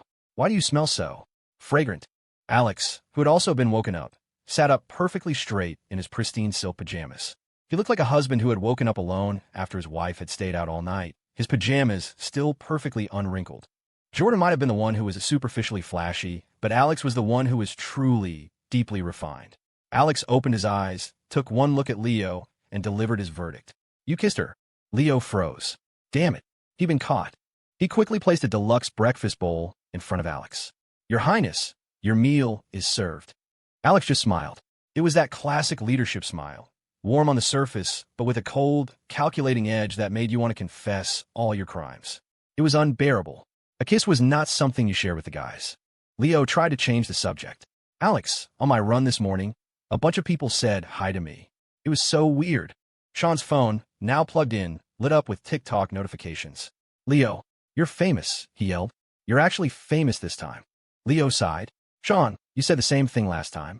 The tremor in your voice, the inflection, it's all identical. No, this time it's different. Sean took off his glasses, scrubbed them furiously on the hem of his pajama pants, and put them back on. Come look at my DMs. His TikTok inbox was flooded with notifications. There were messages from advertisers and even interview requests from what looked like legitimate publications. Hello, this is Dana Myers, a reporter from Modern Student Quarterly. I would like to schedule an interview with you.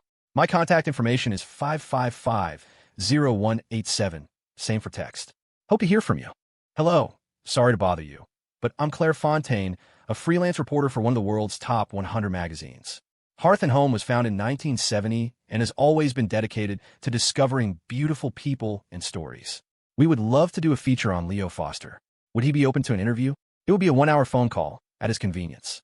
My number is 555-0163. Text is fine. I'll look forward to your reply. Thank you. Alex, what do we do about these? Sean asked nervously. Are they for real? The video of Leo singing at the fire mic had been popular, but they'd never gotten formal interview requests like this. Maybe it was because this one clearly took place at the university during an official competition. Leo was shocked too. The name Modern Student Quarterly made his heart beat faster, and his high school English teacher had made them subscribe to Hearth and Home to improve their writing. What if his teacher saw his picture in there? That would be incredible. Even Alex looked surprised. He never would have guessed that Leo, the most innocent and unassuming one in the dorm, would be the first to blow up. But Alex was no stranger to the spotlight. In middle school, he'd got an article published in a magazine and won a citywide public speaking award. The local media had wanted to interview him. At first, he'd been ecstatic, but his family had put a stop to it. His grandfather was a high-ranking official in the state government at the time. Alex's success, they'd implied, might not have been entirely his own. In high school, he'd worked even harder, winning first place in the state debate championship and a national essay competition. He was sure those achievements were his and his alone. His grandfather's influence didn't reach that far. The media came calling again. He'd been thrilled, ready for his moment. Then, suddenly, he got word that his grandfather was being forced into early retirement. The interview requests vanished. 2 outlets that had already interviewed him never published the stories. Only one small paper ran a piece. That's when he realized how naive he'd been. He thought he was a big shot, but his success was still tied to his family. He learned then that without real power, without being truly exceptional, things like interviews were just fluff. They were ammunition for your enemies when you were down, and they didn't add much when you were up. In fact, the one interview that was published, in which he had been a little too arrogant and the reporter had exaggerated some details, had been used as evidence to attack his family for cronyism. Alex Young, scion of a political family, had learned a hard lesson at a young age. If he remembered correctly, Leo had said his aunt worked for the Board of Education. Alex didn't think Leo was prepared to handle the kind of scrutiny that came with this kind of sudden, viral fame. He'd seemed sharper lately, but he was no match for a seasoned journalist. Even Alex himself wouldn't be. You can add them and thank them for their interest, Alex advised.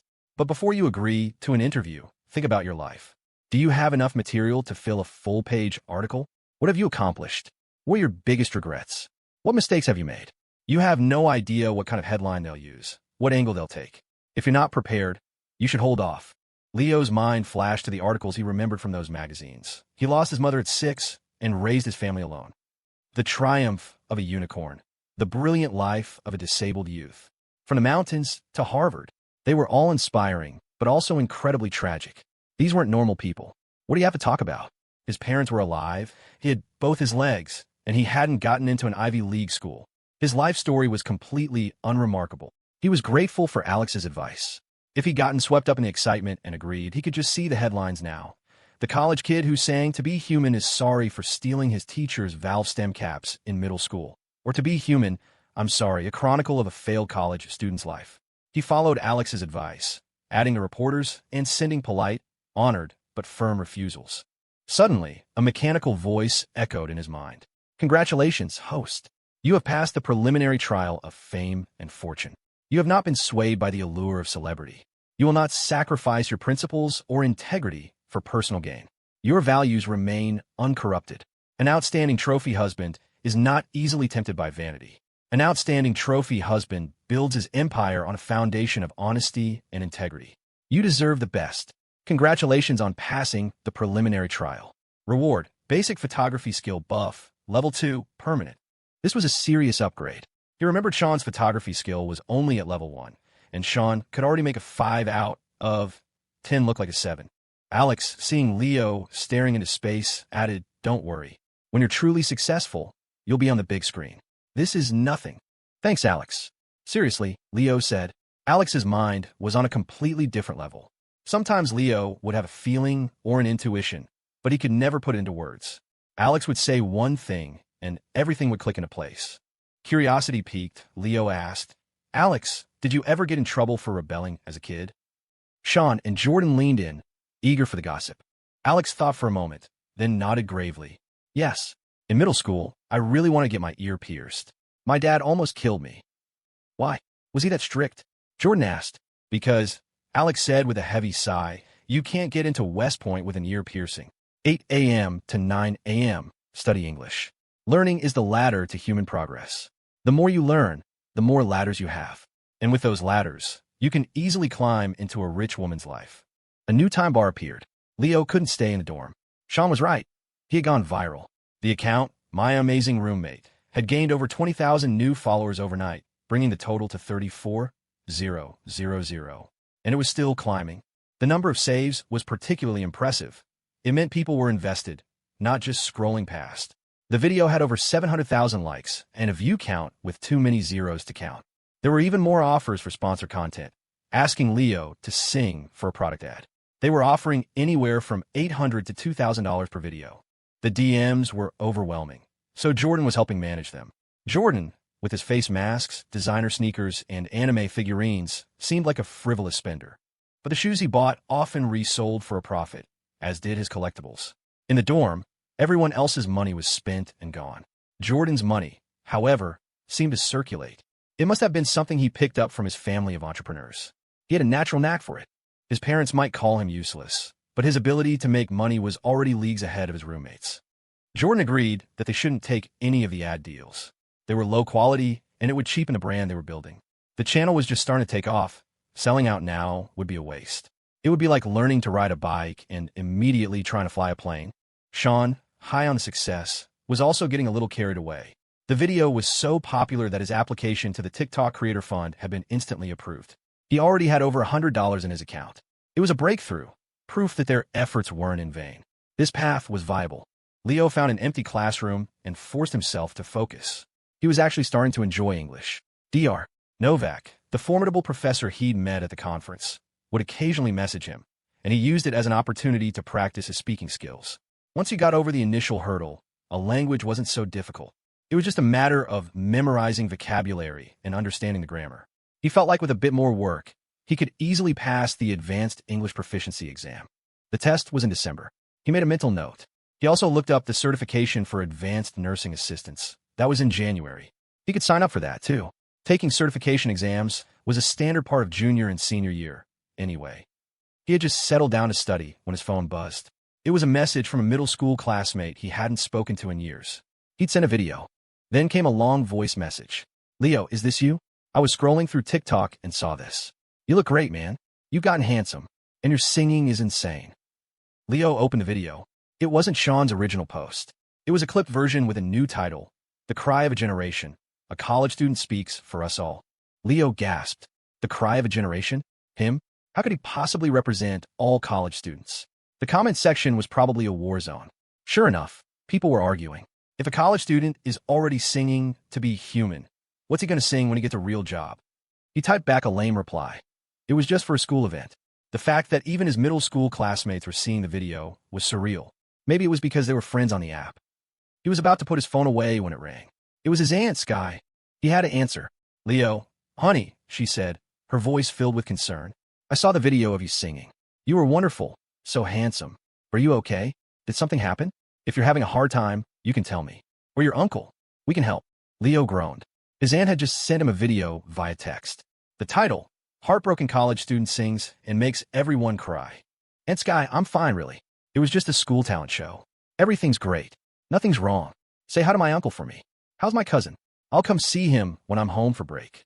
He finally managed to hang up, sweat beading on his forehead. His aunt had always been more like a big sister to him. He had to focus. But then his phone buzzed again. It was from his cousin, Kevin, the one everyone in the family praised, the one who'd gone to a top university and now worked a prestigious job in a big city, but lived in a basement apartment. Leo, you're famous. My coworker sent me a video this morning, said the singer was amazing. I took one look and was like, hey, that's my cousin. Wow, you've changed a lot. I had no idea you could sing like that. You're really good on camera. He had also forwarded a video. This one was titled, The Son-in-Law Every Mother Dreams of. It was a longer clip, including his self-introduction at the end. Leo sighed. Hey, Kevin. It was just for a school competition. Leo, listen to me. You're going to be huge. You have star potential. I have to get back to work, but we need to talk about this later. Seriously.